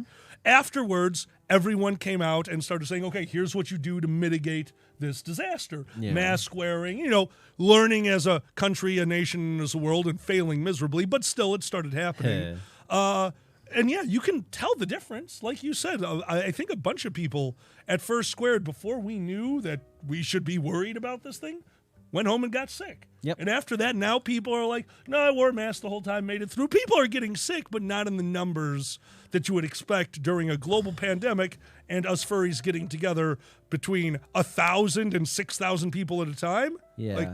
No, Well, we learned. We got sick before that First Squared, but yeah, I'm pretty sure. Oh, yeah, no, we were already Yeah, sick. yeah. We had recovered by then. It was a while before that. I don't know. It's over. It's a past now. Oh, yeah, Sue, exactly. At First Squared, it was not supposedly here yet. But yeah, no, it was here. It was here. No one knew. I always loved seeing the Saturday morning cartoons of what movie are they trying to make for kids. Like RoboCop the cartoon. RoboCop the cartoon. I remember. Like Rambo. Rambo is not a kid's thing. Hey, Zan. What? James Bond Jr. So fucking bad. James Bond's about to seduce a girl and it's gonna get really weird because James Bond Jr. Yeah. Oh my God. James Bond, kid James Bond. What else did they try to make I'm trying for to kids? remember. So, what were the other weird ones? The Highlander the cartoon, exactly. Wait, there was a Highlander cartoon? There was. Oh my God. Yeah, nobody loses their head. The entire point of it. They're like, nah, just people have cool swords. There was Mega Man. I remember Mega Man had a cartoon. There was a furry episode? I didn't know there was a furry episode. Is that the one where I thought that was a clip from I didn't know if it was from Mega Man. There was a clip I thought was from Darkstalkers where they're all going around lasering everyone with their eyes and they turn into furries. Oh my God. It was a gift they used for F-Chan. I saw it on that. They like constantly like laser people and turn them into furries. Sue is right. There's always a furry episode. Yeah, there's always a furry episode. The way things work. Is that new? I'm used to how it's made, and then Hugabee's version, how it's actually made, which I make them watch, and you laugh sometimes. Oh yeah. Yeah. Hugabee's is he's a funny fucker. Toxic Adventure did have a cartoon. That was you're right. Definitely not like kids safe. And then Attack of the Killer Tomatoes. I don't know Oh, about that. I loved Attack of the Killer Tomato. Yeah? Attack of the Killer Tomatoes. I never watched it. I always watched it. Original Tick, Gargoyle Forge. That is mine. Oh my God! I never watched. I still have to go back and do that. Amazon made live action Tick. I need to watch that. I saw the first episode. I wasn't too well. I was such a fan of the original that I couldn't get on board. I only saw I the think I'd have a pilot. hard time, but as long as they keep the humor, style, and structure, I'll watch Oh, it. I saw okay. So I was talking about the Patrick Warburton one. I actually saw the first season of the new Tick. That was actually really good. Oh no, that's the one I want to The see. Amazon one? Patrick Warburton, I enjoyed. Yeah, it was all right. It was a good stopgap. Not the same as the animated, but I want to see the other one. What's DMCA? Probably do not repost this kind of stuff. DMCA. That's what's for, Really? copyright. I thought for sure those episodes were. That's an interesting one. That is an I hate interesting one. copyright. Oh, so I fucking despise copyright. Yeah. No, that's an interesting one simply We because get hit by it. Oh yeah. for shit that's not even like, Dude, okay. Yeah. When I play City Skylines, I have a music list that I already was listening to that I changed one thing about and took out any classic music that for some reason was not involved in public domain. The list I'm using is legitimate public domain classical music, and we're constantly posting the videos of City Skylines, and they're like, we had to mute part of your video. Like, Yeah. for what? In the Hall of the Mountain King? Like, yeah, Yeah. Disney used it once, so Fuck it's you. theirs now. Yeah. Fuck you. It was actual, like, it's actual classical music that should be fine. Yeah, exactly. Mikado, awesome. Have You're- fucking fun. You're right, though. Nobody does know what fucking public domain is anymore. Yeah, It's just yeah, the powerful Maggie. said, nope, that's ours. Yeah, no, exactly. Yeah. If you're poor, you fucking- can't use anything. If you can't use anything else, but we can, and not even ask about it, because we got the lawyers to deal with it if we need to. I've said this before, and I'm sorry for all of you who've heard this rant, but fuck you, Disney, for that. You're going to go out there and take Grimm's fairy tales. You're going to take these old stories, Hamlet, Shakespeare. You're going to take something that somebody else created and turn it into something new and wonderful. I love what Disney creates. I've always loved what Disney creates. But then you're going to turn around and say, hey, we made all this stuff. This is ours forever. Well, that's the whole thing that you just did shows the power of putting things into public domain. Okay, vampires. Somebody came up with vampires, okay? Now, what do we have now? Abraham Lincoln Vampire Hunter. If vampires aren't in the public domain, you don't get weird shit like that. Weird shit is fun shit. I want to watch a fucking horror movie that goes all out. I want to watch a full-fledged bloodbath, horrifying horror movie with goddamn Mickey Mouse as the killer. Yes. Could you imagine when he brings out Goofy to fucking maul someone? They take it seriously. Dark gray. Fuck you. Okay, hear me out. The next Kingdom Hearts, they just get completely dark and fucked up. Yeah. Like Donald has a cocaine habit. Like just that made me realize when we saw Chippendale Rescue Rangers the potential. Like all the Disney people could have problems, you know. You could have a serial killer for one of the classic Disney characters. Absolutely. Yeah. And Real Cosmic, exactly, but I am literally talking about what Disney came up with. I want the right... Goofy's been around forever. Mickey has been around forever. I want people to take these characters, take their personalities, take what they are, and start twisting it and making us new things. That's what Disney did to create their shit. I want us to do it to create our shit.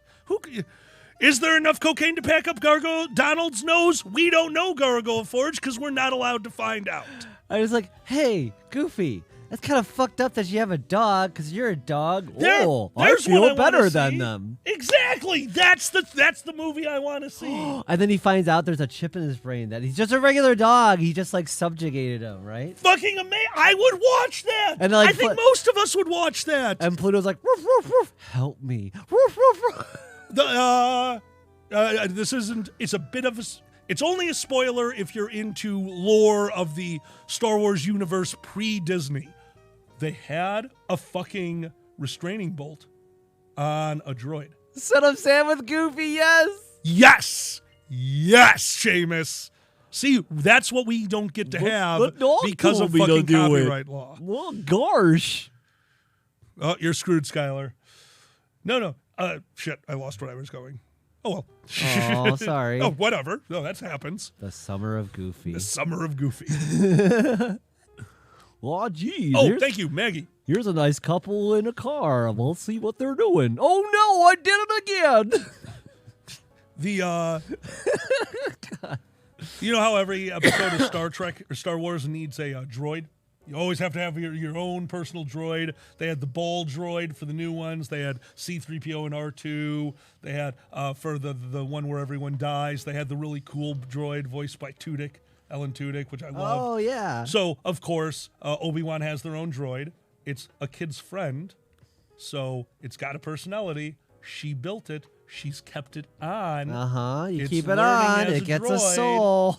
And then all of a sudden, later in the show, and they reveal it right away. So this isn't a spoiler. If you do consider it that, I do apologize. Slight spoiler.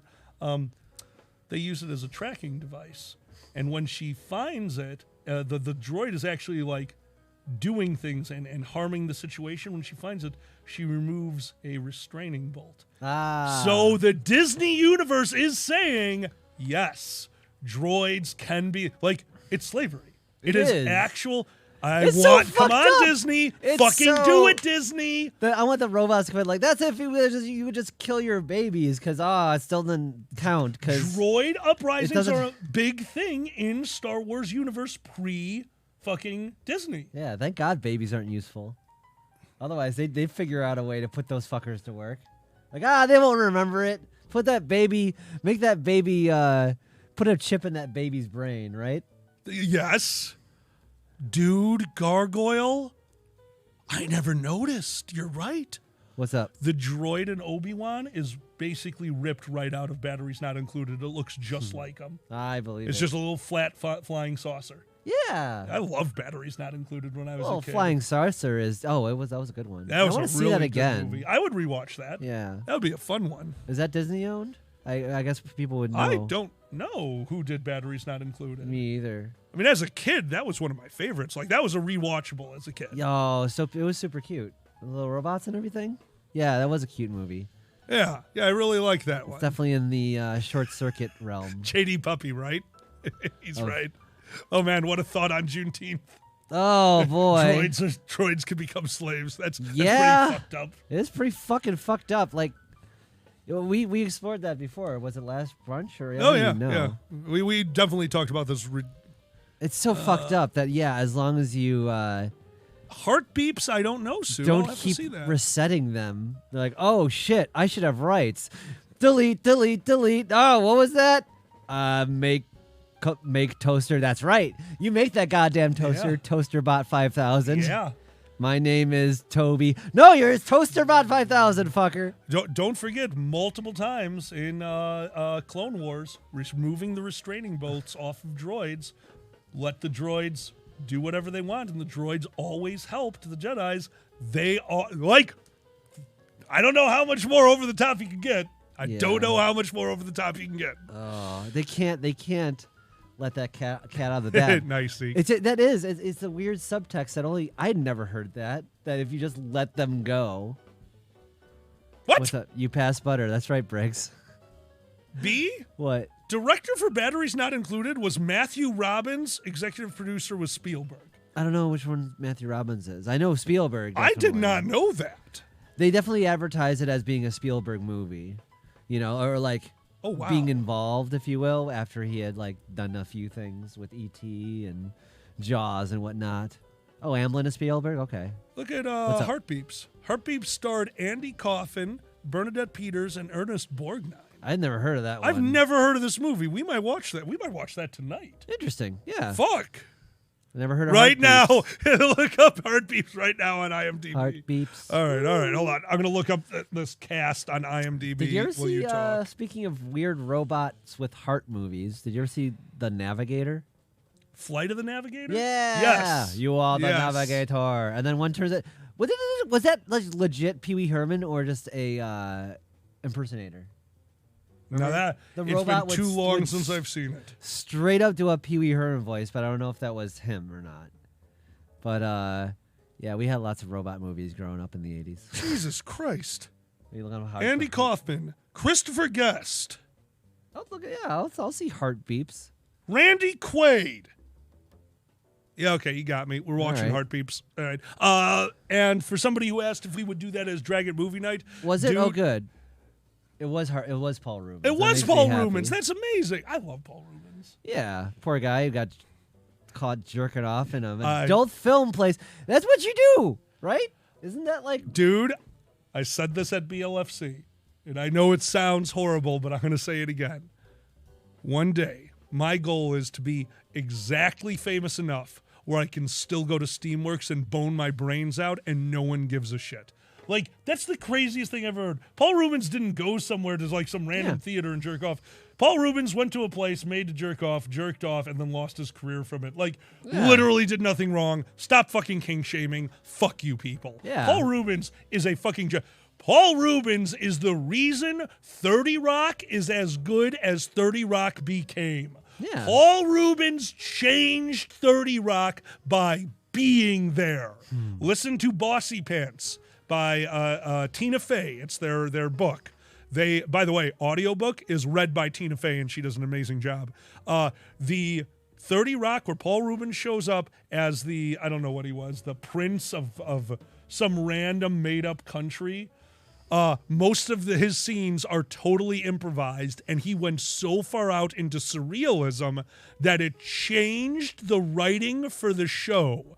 Paul Rubens is the reason that the writing crew inside the writing room, like the staged writing crew, some of them are the writers for the show. You know when they got to speak? When they had a line that broke the actual writing room. When they said something that broke everyone, they got to have a line in the actual televised show. I want to say she was playing a Russian woman. She wrote the line, my favorite line in the entire show. Jackie, I'm going to say the same thing to you that I say to all my sharks right before they die. Let's go outside. That was great. Fuck me. Fuck me, that show is genius. It's great. It's so goofy. Skylar, I don't know if he wants to fuck semi-anonymously as much as it not mattering when you get outside of it. Yeah. Like, why should that matter? Yeah, exactly. Because people are uptight. Exactly. Yeah. But what are you going to do? I mean, anonymous stuff is fun, too. Oh, poor Alkali. I cannot believe how much longer the sinus infection has lasted than anything else. This is driving me crazy. Ask the doctor to see what's going on with your nose production. Sir, why is my nose still having orgasms? Yeah, exactly. Why do you make so much boogie? I don't know. That's got to be a fucking science. If it's bothering you this much. Tezcat, yeah. I used to love Pee Wee Herman. That's right, Sue. We all want to be hussies. Exactly, Sue. Yeah, I'm totally okay with this. Slut shaming's dumb. Yeah, I have no... Everyone kind of knows me. I'm just a bad person with that. I don't care. Yeah. That's a good thing about, like, when I got my... Yeah, Skylar. So yes. I think I talked about furry history, everybody. I thought furry was just, like, an art thing online. So I already had a bunch of, like, adult art out there because I was, exploring all that and whatnot. And, they get together and stuff. Well, I already have a bunch of art out there, so fuck it. The cat's out of the bag, so to speak. When nude cat is out of the bag. It was. I was on the VLC and everything, and then when Fur Affinity and all the other places, like, all right, fuck it. I already have it out there anyway. I'm not gonna. So, because some people would have, people can only see my safe for work stuff and my not safe. Like, fuck it, I don't care. And actually, I'm so glad I made that decision because, who cares? Exactly. Yeah. If you don't want to see it, put your little filter on, and you don't have to see it. There you go. So. King shaming is dumb. Yeah. Am I out of coffee? I think for a long time we were worried about, they're gonna think furry is a sex thing. And that was the big worry. Like, it's not just a sex thing. It's also... No. And now we're just like, it's part of it. Go fuck yourself. Everything is a sex thing. That's the thing. I ran brokers conventions. There is nothing about furry conventions that doesn't happen at brokers conventions. Exactly. Just with, 20% less fur. The Super Bowl's a sex thing. Look at all the fucking titties on display. Oh, my God. There's, it's seriously. You go to the family-friendly event, and you have, cheerleaders, just waving their tits in front of everybody. That's all I gotta say. That is awesome, Tikel.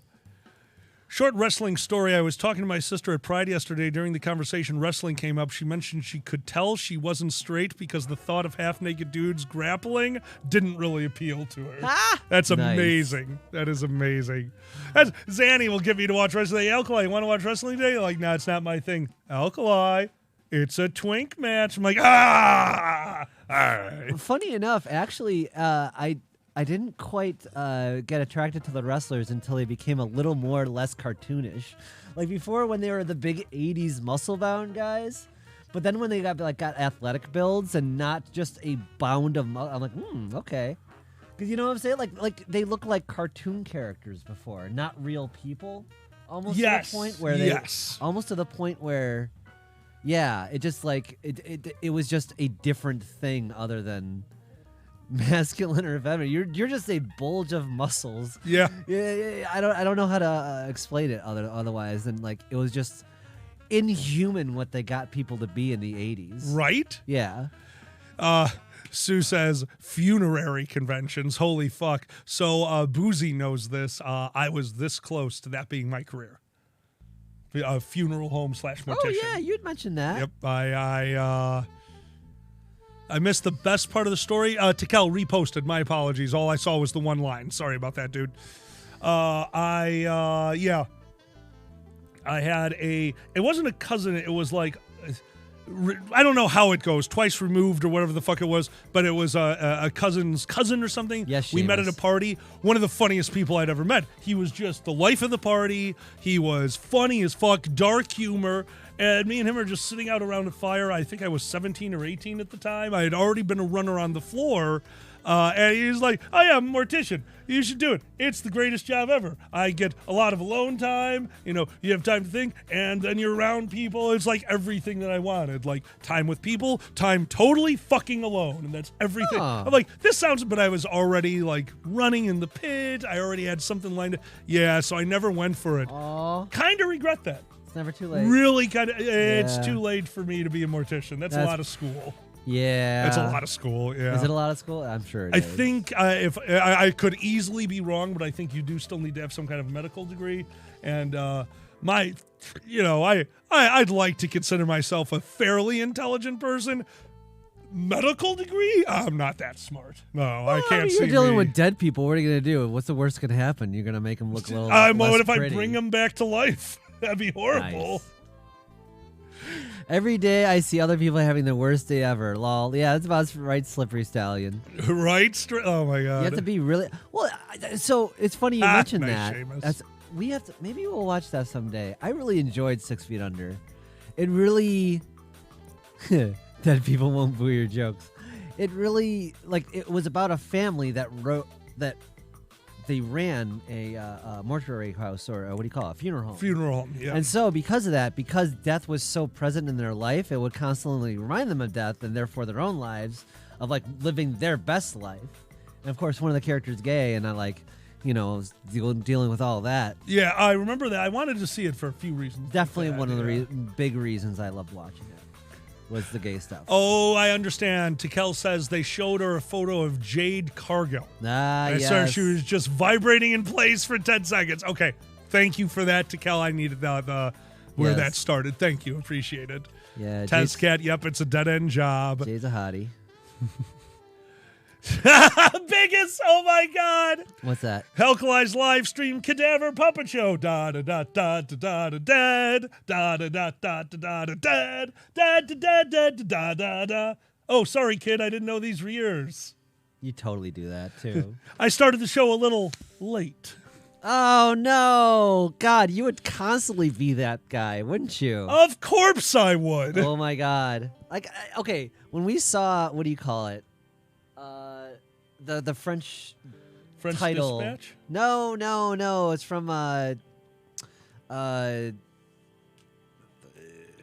Bebop. The guy. That's like totally you, but Yeah. as a French. Yeah. Yeah, okay, fucking, fine. I see you in that guy. I was like, yeah, that would be you as a fucking mortuary runner. Yeah, it would be. I could imagine like all the different things of how I would be. You know who I'm most related to? Who? I would be Mort from fucking Bob's Burgers. Just the quiet little sociopath next door. Nice. Just, I am not wearing a top hat to everyone's funeral. Yes, please. Skylar, you have to subscribe twice. Oh, Excuse me. dear God. Uh-oh. Alkaline needs to expectorate. Okay, hey everybody. This is Dragon Show. I'm going to thank all of our patrons real quick. That's probably a good time to do it. Thank you, everybody. We got new art. If you didn't see it before, here's the new art. Got the patrons all updated and stuff, too. So that's updated. And look at our fancy Pride peeps. So I asked if you all wanted to know stuff, and some of y'all said, so I put those little pride flags in there. So yeah. Yeah, Benny and Sue, I like yours. That's super cute.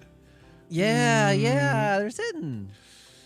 Yeah, so we'll put that up again at the end of the show as we work on passing you guys over to somebody else. By the way, since it's 1 o'clock, we might as well do all that stuff. At the end of the show, in about 1 hour, we're going to be passing you over to Boozy. Boozy will be streaming that time. That'll be about an hour from now.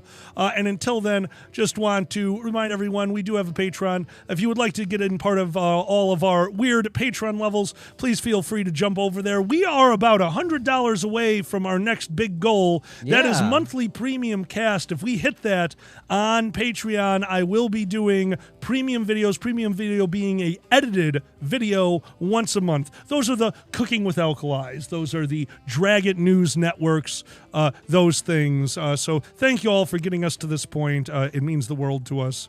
Genuinely, you're letting us live. This is just been wonderful. Thank you, everyone. Seriously.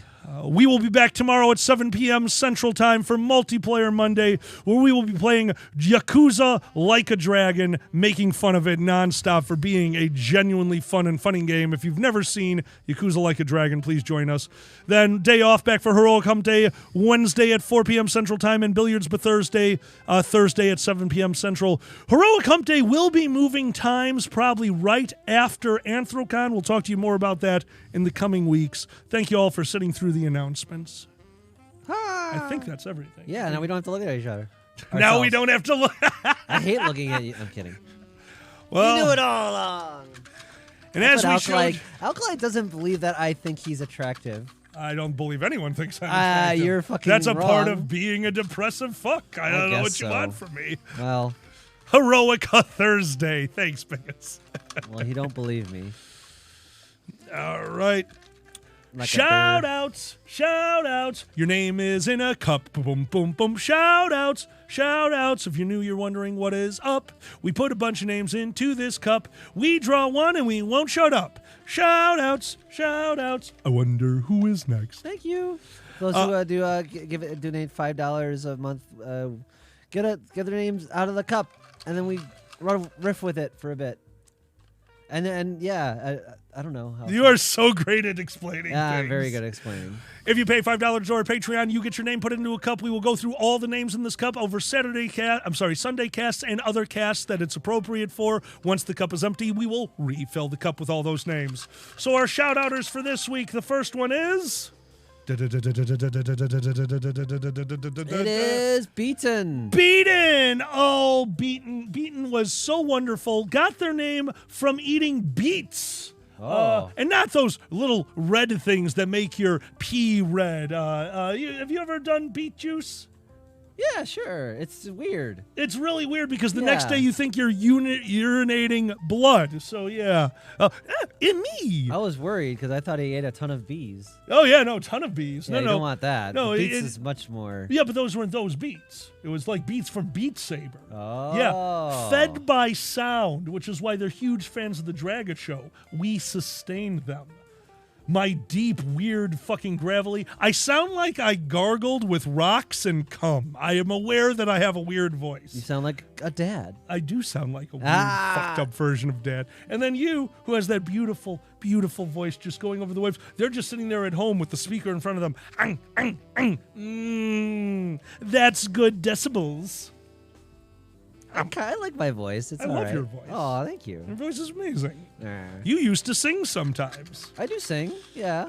Not anymore. Now you're just like, I'm getting the clap. I considered doing not voice acting, well, I did some voice acting, but I did some voice registering. I didn't know if I wanted to do voice therapy with the transition and all. Like, I'm fine with my voice actually. I would hate for you to lose that voice. All I right. like that voice. Like I'm super scared of mine changing again from all the yelling. This head cold. I have not had my normal voice now for a few weeks, and it's nice and gravelly right now, and I like that. But I can't yell, which is worrying me, seeing as we're 2 weeks away from Anthrocon. Like I can't do my deep yell that won't destroy my voice. I can only do the one that causes me to lose my voice every fucking convention.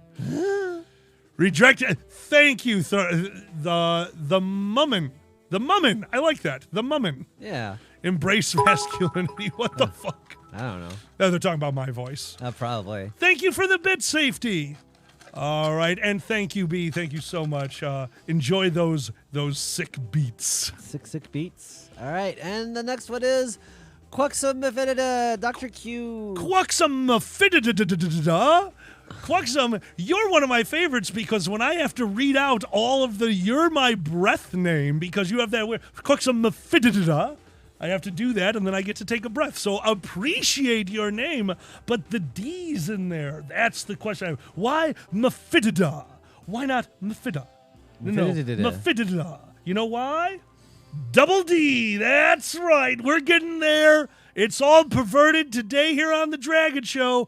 Quixum Mephiddida wanted that hemipene. 2 D's. That's right. Well then. My favorite skunk mathematician, that's right, because 1 + 1 is double D. Quixum Mephiddida. That was one that as we're going through the names, I always have to stop for a second. It's like, okay, double D. Quixum Mephiddida. Like you could actually hear my stop. Pafor is the other one. Well, you also say Cuxum, which is like, I cucked him. Quixum. I believe it's Quaxum. Quixum Mephiddida. I love that name. Oh, thank you, all Dr. y'all, Q. I love that the furry fandom as a group was just like we're picking our own names. Yeah, we're picking our own name, and it's not like help me, anime where it's just like, oh, I took a character name, or maybe you have a nickname. Like, no, these aren't nicknames. These are our names, and we're just all really fucking cool with that. Maggie, there's no problem with that. I've been alkali on everything that I do, mainly because Dan Smith. Yeah, no, I'm glad that Quixum has the 2 Ds, which also, when Quixum goes into the Star Wars universe, they fight with 2 lightsabers. And they're slightly curved to represent the 2 Ds. Oh, very nice. Yeah, but unfortunately, they can only be in the animated series because they're just 2D, no 3D. Double D. Double D. Thank you so much, Quixum. Our final shout out goes to Takel. I think I saw you there in the chat. Takel. Take L. Takel. Take the L. They're huge fans of raised trains. Public transportation. Also love people getting railed. All the way. On the rail. We're back. We're back, baby. We're back. That's right. Welcome to the Dragon Show. We're perverts. Oh, come on. Likes getting rid. I've seen so much public transit porn. Yes. What public transit porn? Is it There's just a train lot in of a tunnel? No. It's all people boning on the public transit. It is like, that is a thing. Have you seen how dirty Chicago transit is? What are you doing boning there? You're like scotch guarding the whole place before you go? That's why it's so kinky. That's true. It's like, oh, shit. The people mover. That's the sexiest thing of all. Okay, I'm sorry. What was the one from The Simpsons? Take the L. Ladies and gentlemen, I was born without a sense of taste. Observe. And he licks the pole on the New York subway. Sorry, everyone, I'm in over my head. And it just cuts the scene. See, Skylar knows what's up. Public transit expedition. It's a thing. You'll also get you arrested, but, I mean, take your risks. Take some risks, fucking public. We are going to be canceled so hard one day. I'm sorry. Those people are giving each other pleasure over in that corner, and I can't deal. Right. So it is what it is. I mean, okay. Well, that's the thing, is like when the straights just kiss on each other all the goddamn time, and we're kind of used to that. I don't know. It's gotten a little... The 10th of a Mile High Club. The 100th of a Mile High Club. I love it. I love it. I love it. Holy shit. Oh, my God. Rickshaws. You can fuck on a rickshaw fucking would be great, especially if it's during a rickshaw race. Just 2 of them running down the street, and whoever finishes first. What, does the driver get to join in at the end? Yeah, but it's only because you're about to do missionary style. So think of how a rickshaw is. You got the seat here, and then the front piece. So, that's torque. You're going to get a lot of torque. So they get past the line, and then you in the back go into missionary, which would flip the whole thing. Now your driver's up here. They fall. They do a half corkscrew right inside. They got it. Then a bunch of people standing on the corner waiting for a bus just hold up 10s. To Cal. There you go. To Cal. To Cal. Yes, Saints Row 3, Maggie. I gotta show Alkali that where there's a pony boy race. It's a pony boy race. Oh, the little rickshaws, and there's guys in leather who pull your carts with the harnesses and everything. Oh my God! Sorry, I promised, Boozy. We have 1 hour left. Period. Making sure Boozy knows that we are ending on time. We're trying to get better about passing you over to our friends. We like ending exactly on time, which means if our friend is even like 1 minute late, we don't get to pass to them. So we're making sure that it works out a little bit better. We're all getting better at this. We're all trying. We try to do it the same time every time. We try. So we have a schedule up and stuff. Oh no! I don't know why that does that. It just maybe if you can refresh it, maybe reload. Does that work? No. Yeah, you just lose it every That's once in a fine. while. I can get it. Nah, it's not that big of a deal. Okay. These are the two that matter. That's true. Starts at 2. You had a 2. It's 2:06 for you because you're on the East Coast. You enjoy your coast. Sexual wheelbarrow races. Oh my God. Oh, sexual. Do a barrel hoe. Do a barrel hole. Do a barrel hoe. Maybe that was the confusion. I don't know if you were on Eastern. Or Yeah, Central. probably had to do with time changes. Yeah, that'll do it. It is weird going from a world where every time we spoke of a time, like you would never, where I worked, you do not say 2 o'clock. You say 2 o'clock Central. Because we were, dealing with literal international markets, we needed to know the time. So yeah, it is very weird to go to a place like, see at 2 o'clock, I'm like, 2 o'clock? What does that mean? Yeah. That's why I always put it. It's such a pain to put out every time zone, but you never know what people. It is one of those things. I was used to always having to deal with Eastern time was the standard. Right? Yeah. Well, that's a TV mind, definitely. That's a TV mind. Yeah. I mean, we were Chicago being central. We were using our time a lot. But yeah, I get what you're saying. Skylar, what do you expect? Myself and my maid have not been able to screw now for. Are we on 2 months yet? At least we definitely no. We did a lot before. Oh my God, we were. It was some bad beforehand. Bad. That was amazing. It was amazing. That was really nice. I needed that right before not having her for a while. Yeah. So yeah. So yeah, no, it's yeah. So yeah, we're probably a little horny. Sorry about that, everyone. Well, yeah, mine's like finally kind of usable, and anyway. Like, oh my God, I felt feelings. I'm definitely been antsy.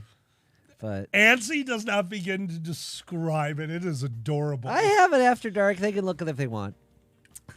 It's adorable. Anyway, you're amazing. Well, I'm trying to convince Alkali. Come on, Alkali, he'll be okay. And he's like, no, nope, not till you have a doctor's note. What? I can't make my own decisions. You need doctor's note. I'm already exploring. And doctor's note. Doctor's note. Let me. Doctor's note. Fuck you, Dad. Right? Now you are being a dad. Doctor's note. Oh, horny withdrawal is for real. B. Oh, yeah. Thank God my nips are still functional. Well, it's true. It's true. You need a prescription. Oh. I do need an RX for Rod. Richterat? No, that would make things so bad. It's like, hey, it's 2 p.m. There's a lot of people asleep. Stop! God damn it, status! They're there. Yeah, Oh my God, Dad Clyde. God damn it. That one's not going away. Never. That worked out too well. If I'm Aunt Zanny, which I don't know if I'm like cheating on your wife. I have no idea. The wife is your audience. I still loved playing Dote. I played a character at Nero called Uncle Dote when I was a tavern keep. And a bunch of people were like, Uncle Dote, okay, interesting one. And then one day they were sitting in the tavern and, tavern keep. So if you wanted a potion, I had alchemy in the back and I could mix in some buffs into your drinks. Or if I didn't like you, I could give you a hallucinoid. Or if you wanted it, I could give you an intoxication elixir. And I'd put it in your drink. You put the tag on the cup, and that's how it happens. And one day somebody's sitting at the table like, wait a minute. Uncle Dote, God damn it, what? That means his wife. What do you mean? His wife is the antidote. Ah. Yeah, he was an alchemist, so I did alchemy puns. I never realized Of course that. not, because I do all my jokes 2 or 3 steps removed, so I find them funny and fuck everyone else. Purple chili. Now I want chili. Oh, We have chili. Do we? We do. Really? I have all the ingredients to make a turkey chili with a... I love chili. You're going to like this one because I bought extra beans. We got to protect our beans. Yeah, status on the Mama Derg. That's fair. No, Mama Derg. Mama Derg. Oh, you're so Mama Derg. I'm Mama Derg. You're so Mama Derg. I like being a mom every once in a while. Turkey chili is good. Don't get me wrong, classic chili is still amazing. But turkey chili, again, sous vide it up. That turkey can go in there so goddamn juicy. You let the little bit extra come in from the heat of the chili. Yeah, no. I guess the most mom I am is I like my drama and my wrestles. That's like my soaps. That I'm is like, your soap. it is my soaps. I want to show Alkali. Your wrestles is very soap-like. Yeah. It is. And like I have to let you know all the latest things and stuff. Yeah, they have been, Nisbet. Yeah, I was. No, you've got other soap. I'm trying to think of what JoJo. You watch that as your soap. That is definitely my soap. It's like the most ridiculous thing ever. And I'm now on the 3rd generation of JoJo's, and they're all gay, and it's so great. Sue, why do you think I love hanging out with Boozy and their kids? Like, oh, it's like I got little nephews that I don't got to deal with after the... Hey, cool. Hey, kids, here's some toys. Let's hang out. Let's play a game. Oh, you really rambunctious? Well, I got to go home. Oh. Hey, Zanny, what's up? How are we enjoying that disposable income that no longer exists? Fuck. Oh, we fucked it all up. I'm just lying in bed listening to Irish drinking songs. Get your ass in here. Oh, I killed the ferret.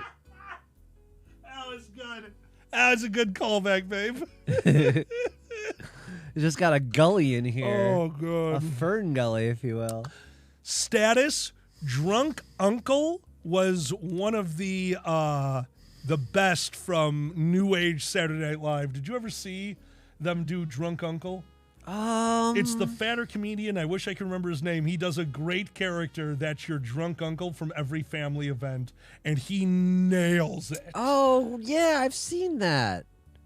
Who was the drunk uncle? I'm trying to... Is it Moynihan?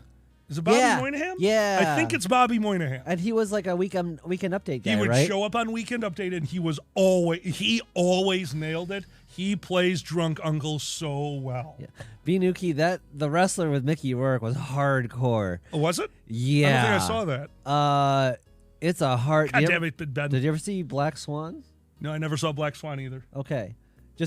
I don't know if you've seen any of his other movies, but this is a really good filmmaker. Okay. Black Swan and The Wrestler were going to be one movie.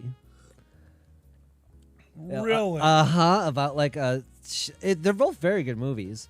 And one's about she I know wants it's to about be ballet. the best ballet, Right. And then he is an old beaten down wrestler dealing with the effects of what he put himself through. Darren Aronofsky, yeah, and what he put himself through. And then, kind of like what that whole reality is now. Okay, it's yeah, very that would be much, very dark. Oh, it's super dark. That sounds fun. He I like did that. He did Requiem for a Dream. That explains a lot. I still have to watch that with Alkali. Wait, is this the director is Darian Aronofsky? Yeah, let's smoke a bunch of weed and watch Requiem for a Dream. Want to do it tonight? Yeah, right. It's like an anti-drug movie, but it's Wait, did you just say so. it's an anti-drug movie? Basically. That's even better. That's what I'm saying. Stoned out of our minds. It's really dark, and you get to see. Well, in that case, fuck that. I've still got shrooms. You get to see. We can split a dose. Oh, he did Pie. You saw Pie? Oh, I fucking love Pie. Well, there you go. Oh, hold on. Requiem for a Dream is done by the guy who made Pie? Yep, and so is the Wrestler and Black Swan. Holy fuck! Yeah. Yes! I'm all in. I love... That's a great fucking movie. Oh Maybe my I can God. get you to watch The Wrestler. I don't know. I'll watch that. Yeah. No, I didn't know that the guy from Pi did it. Yeah, That And sounds I'm sorry, amazing. just a real. I hate to go into wrestling news, but it's a big deal. Dang it! Fucking Vince McMahon was caught with a huge slush fund that he was paying, and now his the rest of the head of WWE is like, you got to get out of here, at least publicly.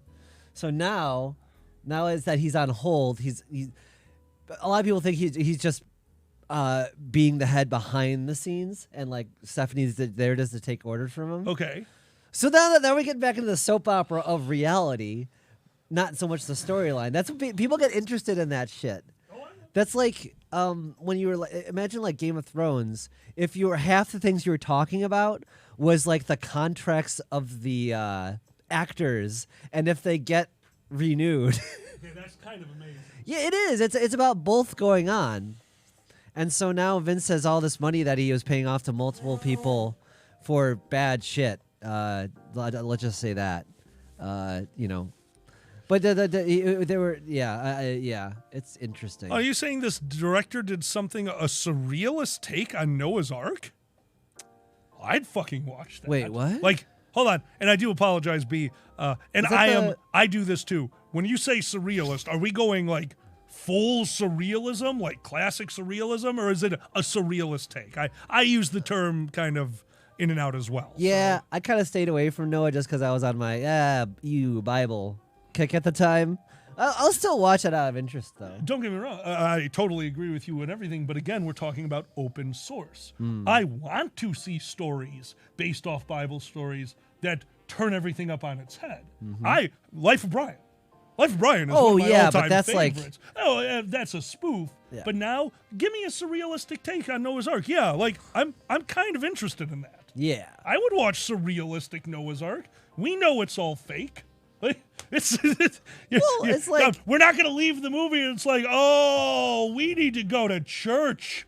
We need to not screw that tabernacle. Oh my, we need to go fishing with all the tabernacle. Wait, that's a different kind of napicle. Tabernacle. Tabernacle. Well, it's funny because one of my favorite movies growing up is I consider I agree with nothing that it says whatsoever, which the whole point was you got free will, don't you, in Devil's Advocate. And I don't agree with that at all. But I enjoy the fuck out of the movie because you have Al Pacino being a fucking crazy person, and I'm sure that's why he did it. You get to be the devil, I'm in. Right? You just get to see him being a fucking Al Pacino wacko. Yeah, I love It's the best. Did you ever see Heat? I was about to ask you, is that the one with what's his name being super psycho? Al Pacino? So no, I have not seen Heat. I'm trying to remember the other one you showed me. It had Al Pacino and Robert De Niro. Which one had Bowser being a crazy person? That was everybody. That was Blue Velvet. Fuck me, that was incredible. Yes, that was that man. What? Help me out with his name. Dennis Hopper. Thank you. Yeah, Dennis Hopper. Fuck you for having the balls to do that role. Fuck me, was that good?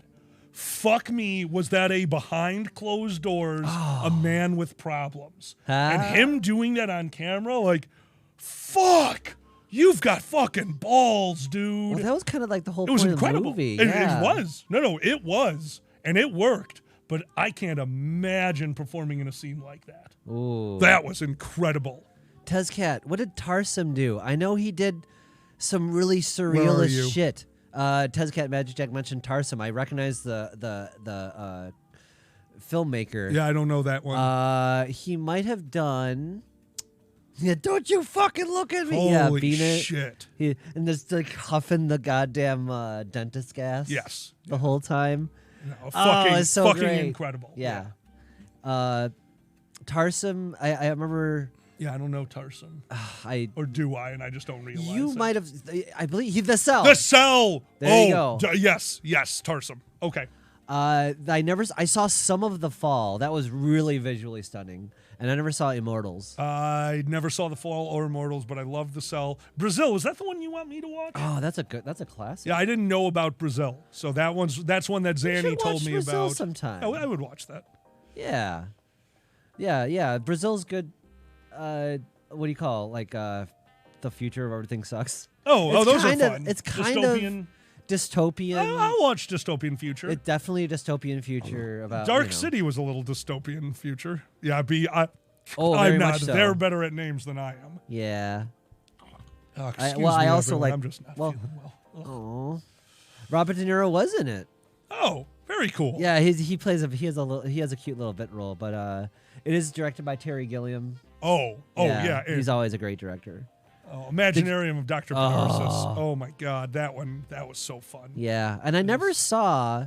Greatest Devil. I never. Who's? Oh yeah. Greatest Devil. What was his Fucking name? Sue knows it. Sue's he's a singer. Yeah. He was in Buster Scruggs. Help me out. He's a raspy voice singer. Oh, he is amazing. The fuck's his is name? fucking unbelievable. But yeah, I never saw Fisher King either. I saw Fisher King, and I fucking love Fisher King. Nice. Fisher King is really good. Okay. Yeah, I like that one a lot. Yeah. I can't remember the singer/actor's name. He played the devil in the Imaginarium of Dr. Parnassus, and just everything about him. Tom Waits, thank you, friend. Everything about him screamed like that is the most understated, perfect devil I've ever seen. They're not over-the-top evil. They are who they are, and it's played so well, and Tom Waits is just so smooth and charismatic. Free Jack, yes, he was good in Free Jack. Dude, Ellen Waits had the second best one was in in Free Buster Jack? Scruggs. Did you see Free Jack? I saw Free Jack, but I never saw what they're talking about. Is that the one with like Mick Jagger and shit? I just remember. Dude, it's years and years ago. Yeah, all right. Oh, my God. I forget who's in it, but I just love Tom Waits. He's amazing. Mr. Pocket.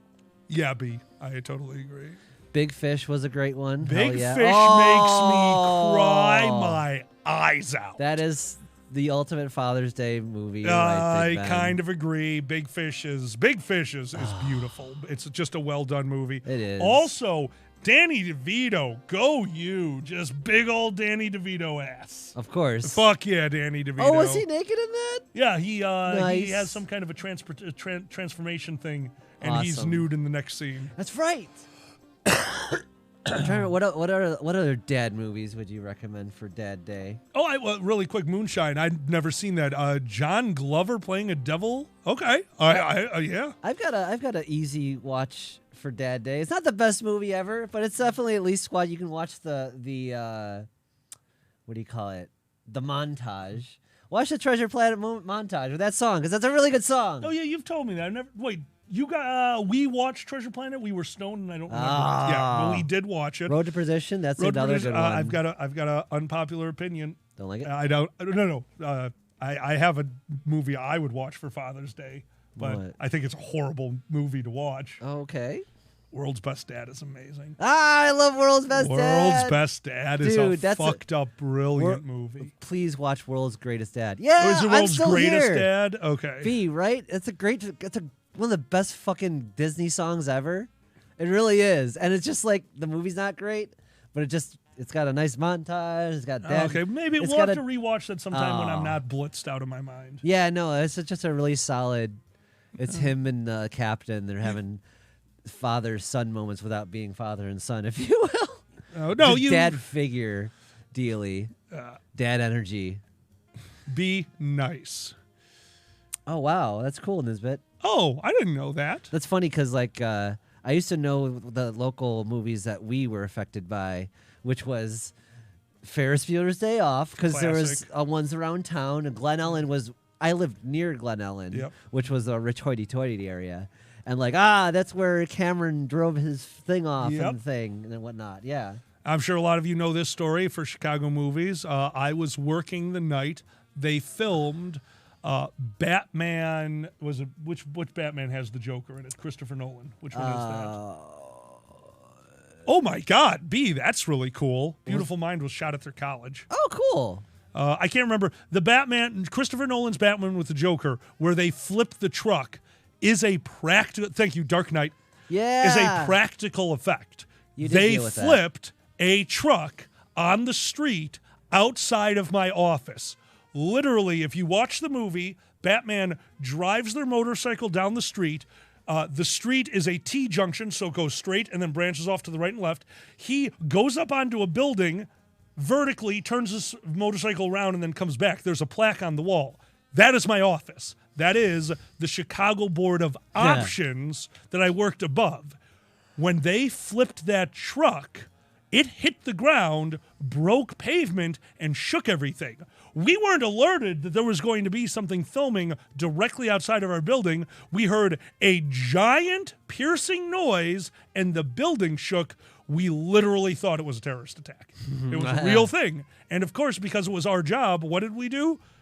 I sent Jim to figure out what was going on, and I kept working because tornado, possible terrorist attack, we didn't stop working. We had a tornado alarms going and got yelled at for leaving the desk when I was fucking 24, 25 years old. I'm so glad you're out of that job. I am too.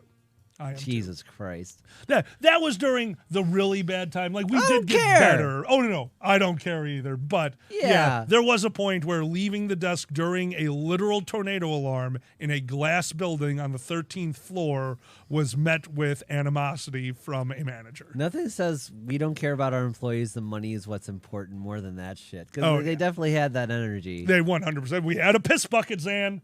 We had a piss bucket. It was a shit bucket. It was never used for that. But we had a piss bucket in case you couldn't leave the desk. Anyway. Go after them. I am. Oh, good. Risky business. Now what did I it's miss? High school. What's up? A movie where they built the house in the... Wow. That's really cool, Gabriel Forge. Awesome. Yeah. I'm trying to think what else. Tezcat, nice. My favorite Father's Day film is Indiana Jones' Last Crusade. I know what my Father's Day movie is. Oh, that's a good one, Tezcat. That is a really good one. Yeah. What? Midnight Run. Oh, okay. Me and my dad probably watched Midnight Run 20 times. One of their favorite movies. I'd say that's my Father's Day movie. What's funny is that I not love Midnight is that Run. PG or rated R? It's either PG, PG-13. De Niro and the dad. Only the language is what's bad about it, I believe. It's a very clever movie. Like, it's a very clever, very, very. Mm-hmm. Jurassic Park, that's a good one. I like that. Oh, yeah, that would work. Totally. That's really cool. Oh. Well, happy Father's Day out there to everyone. Dude, hopefully don't forget, call your dad. Just call your dad. Yeah, call your dad if you're on good terms. Yeah. And if you're not good terms, text message and then turn off your phone. There you go. You did your duty. Exactly. It's like, I'm being the bigger man. Dad, phone off, in garbage. They don't respect you. They fucking, Maggie, they all deal with things. I understand. My mom passed away a long time ago, and still, Mother's Day is for Mom. That just means that I try to cook a giant meal, and then I eat it in her honor. Well, my dad almost died, and then they recovered and stuff, and then we went back to the radio silence. So this is I finally texted him, "Hey, happy Father's Day."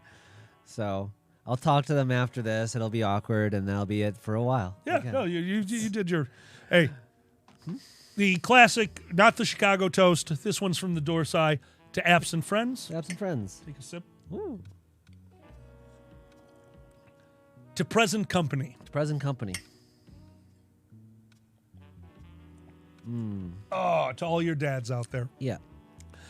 Oh, thank you all for joining us. We have a half hour left to the show. Now, we did a fireside for those of you who weren't here for it, and we used all of our questions for the fireside. So today we're opening it up to the entire chat. Chat, if you have any questions for us, now is the time. Oh, you posted refresh. one. Let's see if anyone put any. Thank you. I didn't know you did that. That's wonderful. It's okay. I did before we went on. We have one. There you go. We got from one. What game shows would you want to be a contestant on? From Briggs. Briggs, thank you so much for the question. Thank you. Ooh. What game show? So obviously. Growing up, which one did you want Growing up was 100% The Price is Right. Ooh. I would have loved to be on The Price is Right because I am a dork. Which thing? What game do you want to get? Which game on The Price is Right would I want to do? Oh, my God. It's my favorite to watch, but I don't even know if I want to be on it. Yeah, I do love Big Ben. I was about to say Plinko too. I loved Plinko. I loved the Cliffhanger. The high Cliffhanger. Yep, I love Cliffhanger.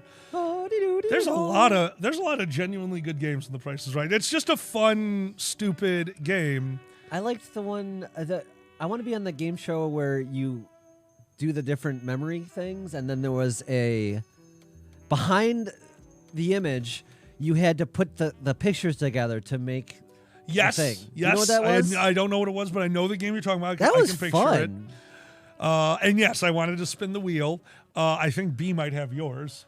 Legends yeah? of the Hidden Temple. Oh, that was a good one. And I would have killed to be on Legends of the Hidden Temple, but that was not the one. Go ahead, you. Even better than Legends of the Hidden Temple. There's I think a you're gonna better say it. Funhouse. Yes. You know Funhouse? Yes. Oh, I would have killed to be on fucking Funhouse. Guys, look up Funhouse. Oh my god. The final level of Funhouse is just going through this I was actually going to try giant and describe thing. that. I didn't know what that was called. It was a giant obstacle course. It was a fucking playpen. It was like multiple stories. Yeah. There was slides. It was there insane. were spinny. Sue, what? Thank you, Gargoyle. You get it. Oh, Sue was almost on Double Dare. Oh, Sue, that would have I'm been so cool. it's funny. We went to Nickelodeon Studios, and my brother was good at sitting on the balloons and popping them because Novak ass. We have Novak, giant asses. you do have a beautiful ass. Mm.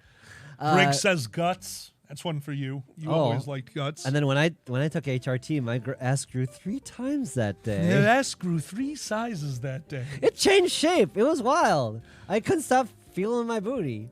Like alkaline. Awesome. Look, you like to play with it. Oh, Like, I hug you and grope your ass. This is how we live. Wheel of Fortune. I don't have the spelling skills to be on Wheel of Fortune. I always liked watching that one though. I had one. It was. I think it's gone. Shit. The Mole. The Mole? The Mole. Oh, that's one of your favorites. Reality show. It's the only good reality show. I love the idea of the mole. I wanted to grow up and be on American Gladiators. I did. I could understand. Because it's fun. I can understand that. It's guts, just with hitting into people. But Big Ben, I mentioned there was it was called like All Star Blitz, I think it was called. It was a game where people played arcade games that were in the arcade at the time. Oh, that's kind of cool. Yeah, there was That's stand-up actually kinda cool. arcades. I remember what it was. And Video Power was a game show first. That was on Nickelodeon, right? It was one of those weird shows. Okay. But okay. Video Power was a show first just for like video games, but they turned it into a game show where you would run around and you had to find the video games that you in the aisles. It was so weird. I love it. So I was on a game show. Oh. I was on the Bozo Show. Oh, wow. We were lined up outside of the Bozo Show at the studio, and the producer was walking along finding kids to be in, not the Bozo Buckets game, but remember they would do little side games? They would just grab kids from the audience. Well, they picked them in the hallway. My great aunt, Lottie, oh my God, Lottie was something else. I truly miss her. Stayed lucid through her 98th year. 98 years old, still lived on her own until the very, very end when it wasn't a mental thing, it was a hip problem. She couldn't live on her own anymore, but she didn't care. She is everything you and I want to be. Oh, hell yeah. Do not care. Like, we're at Walgreens. She is not in the same aisle as me. Dan, I can't find the chocolates that make me shit.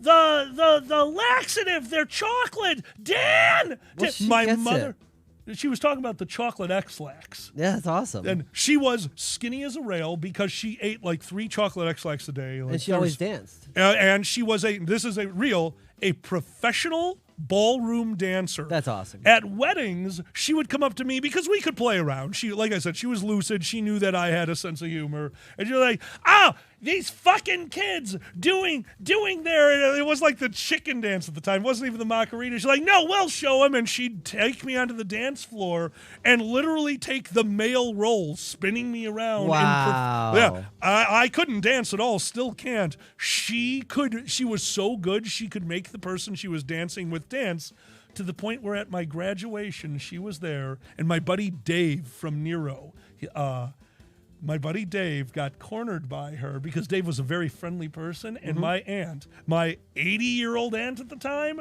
decided she was dancing with this young man and fucking tripped the light fantastic, got music going and everything to my family like, yeah, as she ballroom danced with Dave, a Nero player, for like awesome. 10 minutes.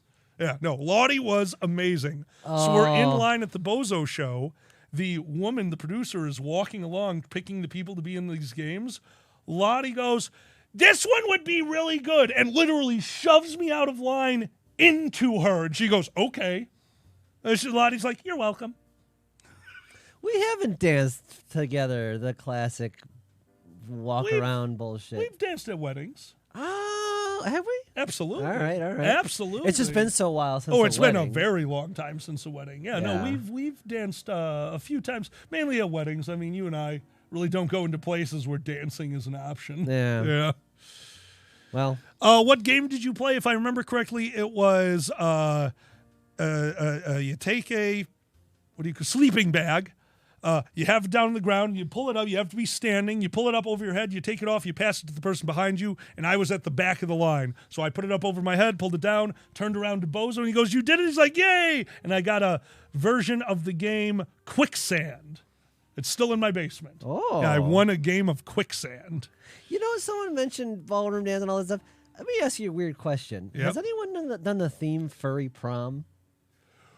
So 'Cause, I like, we don't know if anyone's done the theme furry prom. We had the kale ball at First Squared, but at the end of the day, and I kind of regret this, like we did it, we put a little bit of thought into it. We could have done so much more, especially when Kitten, the con chair of IFC at the time, showed up in a full kale ballroom dress. Oh, it was jeez. incredible. I've never felt so bad. Like, we did it. We had the thing. A few people dress up, but Kitten went so far above and beyond. I'm like, I could have done so much more with this. Fuck. I didn't think anyone would really participate. Yeah, I yeah. was so wrong. I was so angry at myself. Oh, it happens. Status. You need a ruler between the two of you. Room for Jesus. Oh, please. That'd be even funnier if you were like the father. If you had a little... Oh, my God. If you were just one of the fucking monks or whatever, like, if Alkali had a little priest thingy, it would be the funniest shit ever because it's Alkali. Oh, my God. Oh, it would be even funnier because then you'd run off with one of the boys. And it You're a dick. that would be perfect. You twink with me. Exactly. Hope you like role play. This whole thing's gonna be rolling. It's gonna be furry prom. That's what's so great about it. True. Like, I kind of want to see that, honestly, because like all I never. all the did you ever go to prom goers prom? doing. God no. All Okay. the prom goers go into the bathroom and smoking a joint. You gotta sneak away. Exactly. I think it would my be cool as God. hell. I never got to go to prom, so I think it'd be a lot of cool for people. Actually, for people who didn't get to do that shit. You're not wrong. Yeah. You're not wrong. I could see, okay. I I don't could know, see just that a thought. working. Takel asked a while ago, what movie do you most want to get a Riff Tracks release of, even though it never will? Real quick, I just gotta Absolutely. share this. The only dance I ever went to was from Turnabout.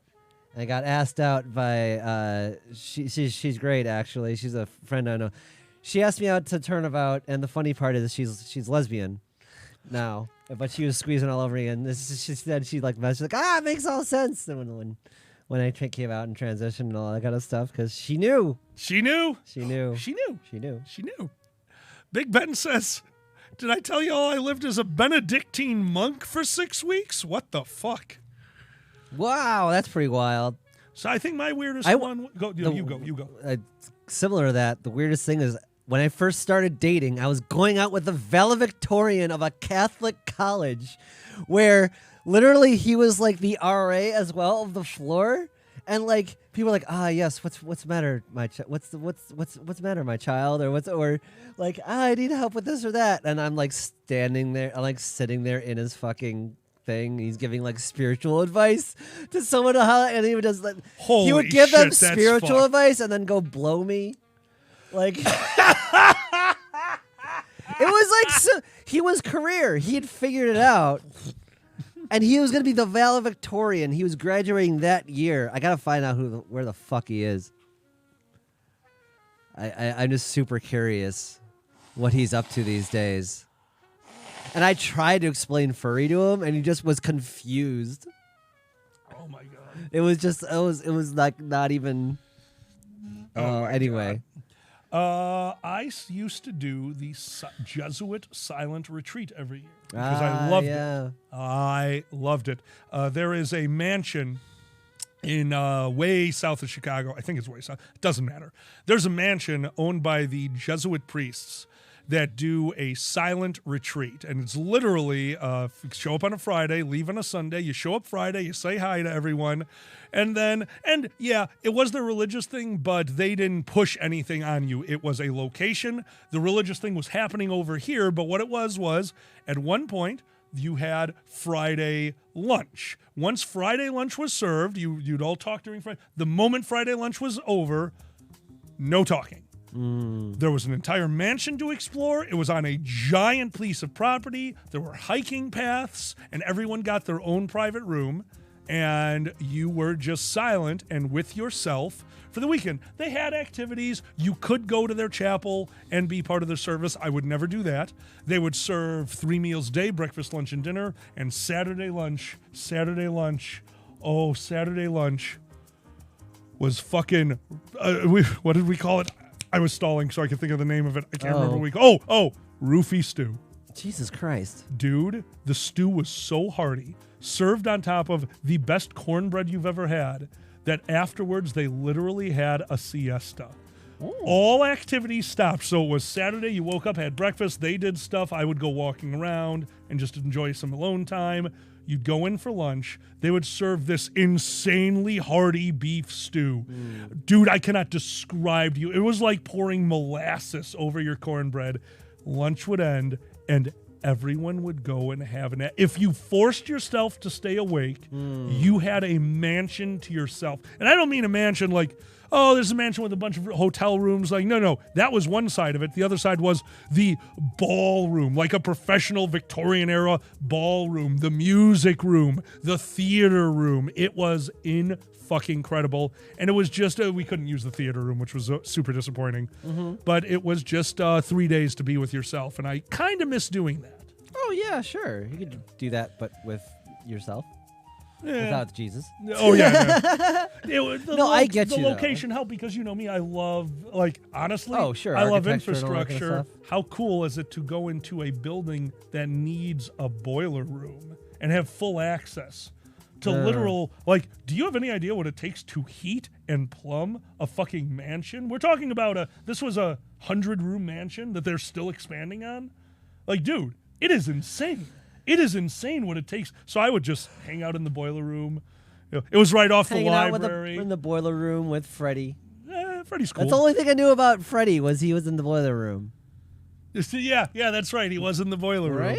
Right? Sue, it was amazing. Also, if you were a organizer. Great.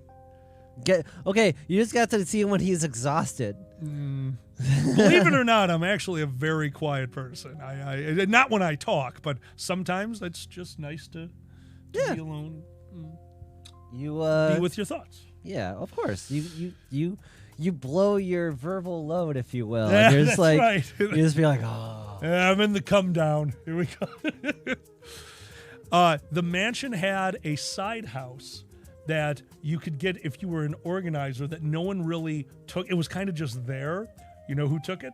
Who's that? John's dad. Every time. So this was it's a mansion over here, and John's dad, who was one of the organizers, would go over there and have this 6-room house all to themselves. So when we needed it, I would just be like, okay, it's Friday. I've been silent for about 18 hours. I've been silent for a while. I go over to the house, knock on the door. Tim would open the door, hand me a joint, close the door, because he was doing the same thing just in his house. Oh, Jesus. He would just be quiet, and that's how, Every once in a while, we'd take a late-night walk and just, wander the grounds, and maybe we'd talk a little bit there, just to get caught up. And it was nice. It was a really good... That's cool. Yeah, no, it was genuinely cool. It's also the place where we found out that I'm the devil. What? This is where I went blind. Oh, yeah. Well, it's just a because your curiosity obviously just overwhelmed, and you went blind. It was Sunday, maybe the third year I had done this. I came down early for breakfast. They were having their sermon, which, whatever, everyone's in there. I went down, took a seat in the back, knelt down. I found out later what happened is my sugar level was all fucked up because this is me as a young adult. I lived with my parents for a very long time because I'd rather save money and buy a nicer house. I went right from living with my parents to a foreclosure home because I was able to save money living with my parents. Yeah, it was a good thing to do financially, but me and my parents really didn't get along until I got out from under them. That really helped us. It really bothered me when I realized, I didn't like the purchase I was forced into for my condo. Yeah. And when I realized, the more I talked to you, the more just how much I had to spend, and that was just for their They wanted comfort. you in a specific area, and that's not okay. It was for their comfort, how much I was paying, just so they could feel better. Oh, yeah. Well, that was my parents with this place. When they walked in and they saw the bathroom only had 3 walls. I had exposed brick inside the bathroom showing the exterior. There was a hole in the floor. They're like, oh, you can't have this place. I'm like, this is the only place I will ever buy. Do you understand that we're about to take, this house, if I turn it around, will immediately be worth $30,000 more than it is when I buy it, and the fixing it will cost $10,000. How are you not getting this? But there's a hole in the floor. Yeah, and I own plywood. What do you want? So, yeah, I went to this thing. I was on my own. That also meant I had my own, little store-bought snack things. I oversugared. My sugar levels were off. I went to this little mass thing. I knelt down, and my vision went pure white. I couldn't see, and I started to pass out.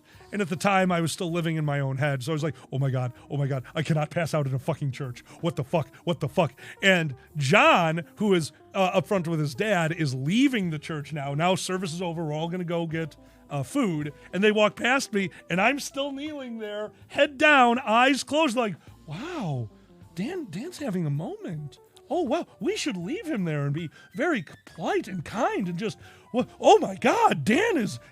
They walked out. I was not able to move because I was trying not to pass out. So I finally got up, went into the lunchroom, told John what happened. He took one look at me. I was white as a sheet. And John thought, was like, oh my God, this is real. Dan almost died. So we left. And as we left, we got some water. And by the time we were back at our place, I was fine. But yeah, went blind in the church. John has never forgotten that one. Well, that's fucking crazy. Yeah, oh no, that one was one of my weirder moments because I was too young to really think through what's going on. I've been eating sugary food all weekend. Yeah. I did this to myself. No, all I thought was oh my God, God is punishing me. He exists and he's fucking angry.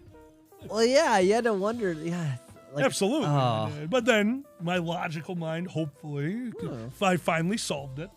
That's good. I finally solved it. No, God. No. They didn't punish you till later where they outed you from the Knights of Columbus. Which, how did they did they just hear things on the grapevine? No, I said it. Oh, you did? I was the warden. I was a 4th degree Knights of Columbus member. And you're I'm queer. I was the warden of my district. I was definitely going to become the head of my... The head of our little group because I was the youngest. My neighbor Jim, who is wonderful. Jim was a amazing person. He wanted me to be a part of this. My parents dragged me to church. I have no interest in church. Same. I found stuff to do, like in furry. I love furry. I don't just go places and then let it happen to me. I like doing things. So when I had to go to church, I became an usher. I was the kid who walked up and down the aisle and helped pass the basket. Then I got forced into bell choir and reading. I would rather do bell choir shit. than sitting there reading verses. I wouldn't do. I had to do the Linus thing. Which bells did you have? My mother was bell choir. Did you have the tiny ones or the big ones? Relatively big. Okay, so you were in the middle, or Okay, that's I was cool. in the middle. No problem there, Big Ben. We're gonna start smoking probably right after the show. Yeah. In fact, I'm going to let Boozy know 10 minutes. Maybe watch some beautiful... Well, not Beautiful Mind. A Requiem for a Dream. Oh, yeah, we're doing that tonight. Hell yeah. That'll be fun. But I wonder... Well, I still have to deal with that. If I got invited to Christmas, my parents' Christmas are not cool with trans people, so I'm just like, I don't want to go. No. If you You go, that's and I like that you don't want to go and you shouldn't go. Okay. If your parents tell you have to go, then you're going to tell them, okay, I have to bring my mate because I cannot wait to sit there and continuously call you she, bring up everything over and over and make them acknowledge it, or make them say something wrong so I can go, oh, I apologize. You don't respect us enough to be here, and then we get to leave. No, but my parents are smart enough to do not you have to. It's never been you have to. It's you don't have to, but your mom would really like if you came, and she'll be very happy. If you don't, then she'll be very sad, and maybe, I think that's... It was emotional blackmail. Absolutely. I remember emotional they'll do it blackmail, again. but don't worry. That means that you've learned from the best. It's true. Parents. So you need to tell them, I understand. Dan really wants to go. You don't have to invite him, but it would really mean a lot to us if Dan could go as well. Yes, Big Ben. They don't really have much of a family anymore, and this would be really good for him. So I'll do it for Mom, but you got to do it for me. And then I'm going to walk in there wearing a trans flag shirt. It's like, oh, man, don't you love the ability to get rid of penises? Fuck yeah. High five, post up. Where you at? Where my homies at? I think Big Ben's right. I wear the cutest dress. Oh, you're damn right you wear the cutest dress. To church. And you twirl. Twirl. Just honey, keep twirl. twirling. Twirling Skyrim shuffle. towards freedom. Skyrim shuffle. All right, sorry. Flossing. I'm flossing. You are not flossing. This is flossing. The floss goes from here to here. Oh, yeah, Otto Fox. I know about Flossing. weaponized guns. Well, it's funny. When I did come out, they just cried and cried and cried, and that was their argument of you're crushing your mother. And, like, they finally realized that wasn't going to work. Oh, yeah. Yeah, no, like, that's... I'm like, this is not an argument. I am happy. Why can't you be happy for me? And they just cried and cried and cried. So that's where we're at still. Status? Yes. Yes. Bring your love child just to add to the rebellion of Christian values. Nice. Holy fuck, I love it.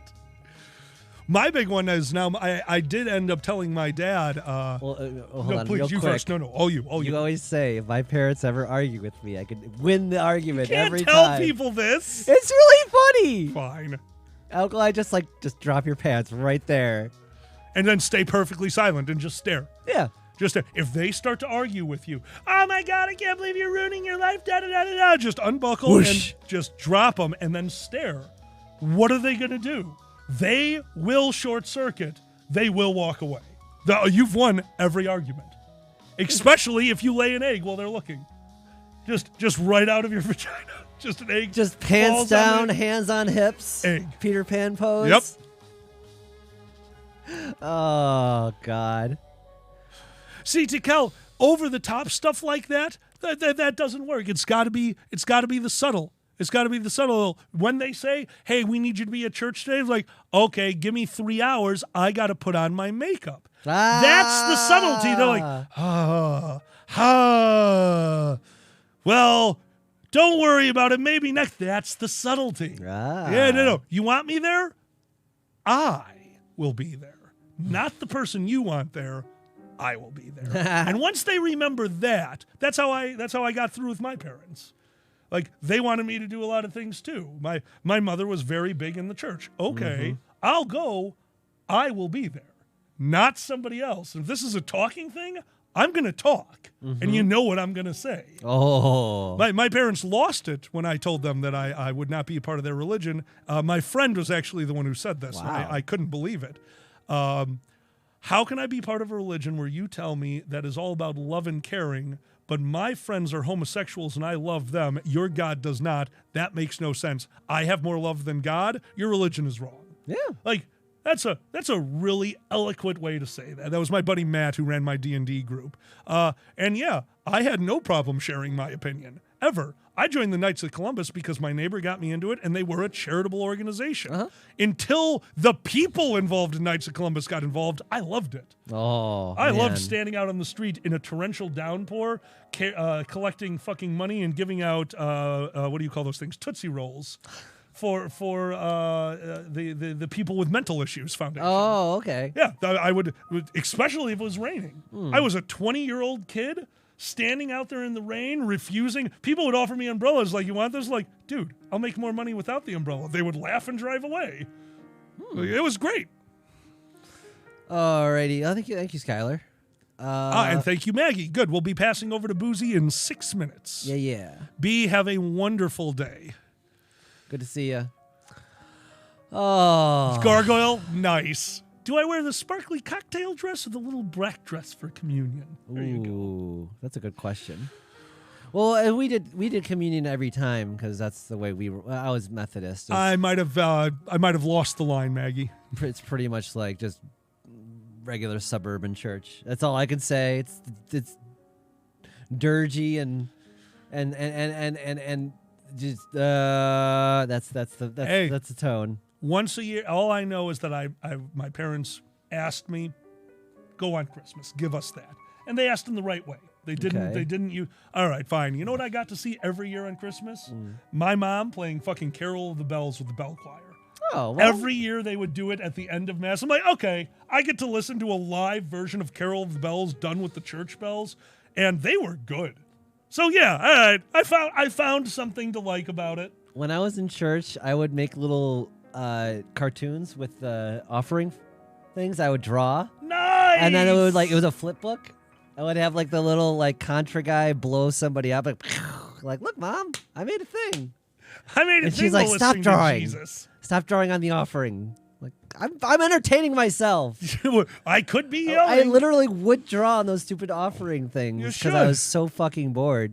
Oh my God. And I was trying to think about the communion. Oh, that's pretty much it. I didn't do much else in terms of all the activities you did. My brother. That was it. You. For Christmas, for Silent Night, that was the big thing at the end. They would turn down all the lights and everyone passes the flame around. Oh, okay. And you all have a candle. And I'd be like, yeah, I like make my dad laugh, like light the person on fire in front of me, like just jokingly. That's great. Yeah, I got his dark, weird humor. Yeah. No, Maggie, unfortunately, I was too much of a punk kid asshole to take any of the messages to heart. I was just annoyed that I had to do something I didn't want to do. I was a asshole kid. But my brother wins. My brother downed the communion wine. What? It was fucking amazing. Once you get communion, Wow. you're allowed to take communion wine. As So much as it's- you want?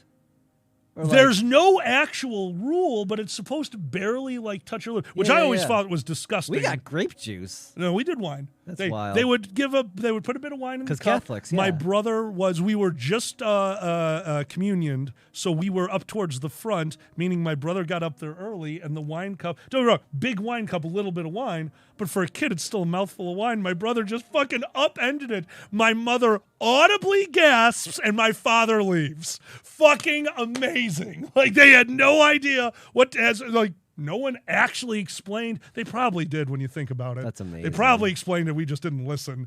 But he was just like, oh, well, and just fucking chugged the communion wine. It just, That's my fucking favorite. amazing. When I was in town, Gaia showed me where the monks there were famous for making. The ladies, the nuns.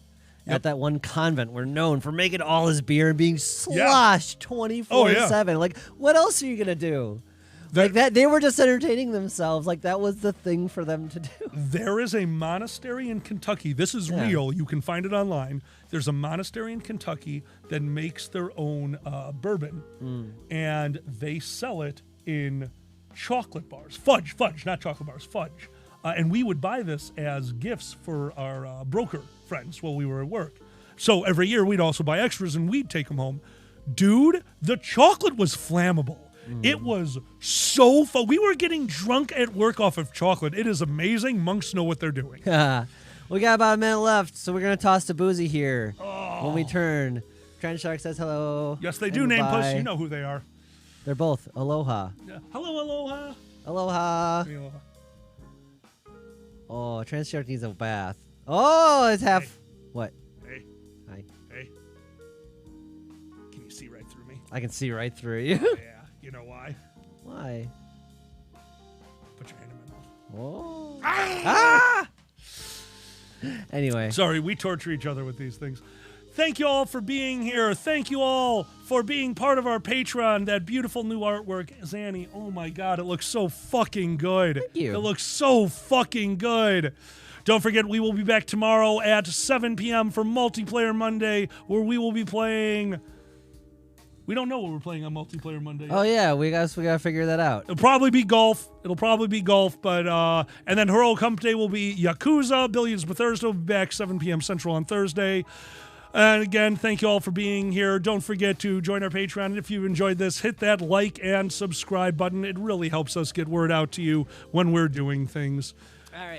All right. I think it is time. Do you know Boozy's? I do. You have it memorized? Fuck yeah. I think so. We're going to throw you over to our good friend Boozy Badger. Thank you for being here, and until next time, I'm Alkali. I'm Zanny. Thank you so much, and good night. Enjoy the rest of your Sunday. Have fun with Boozy. Bye. Bye. We did it.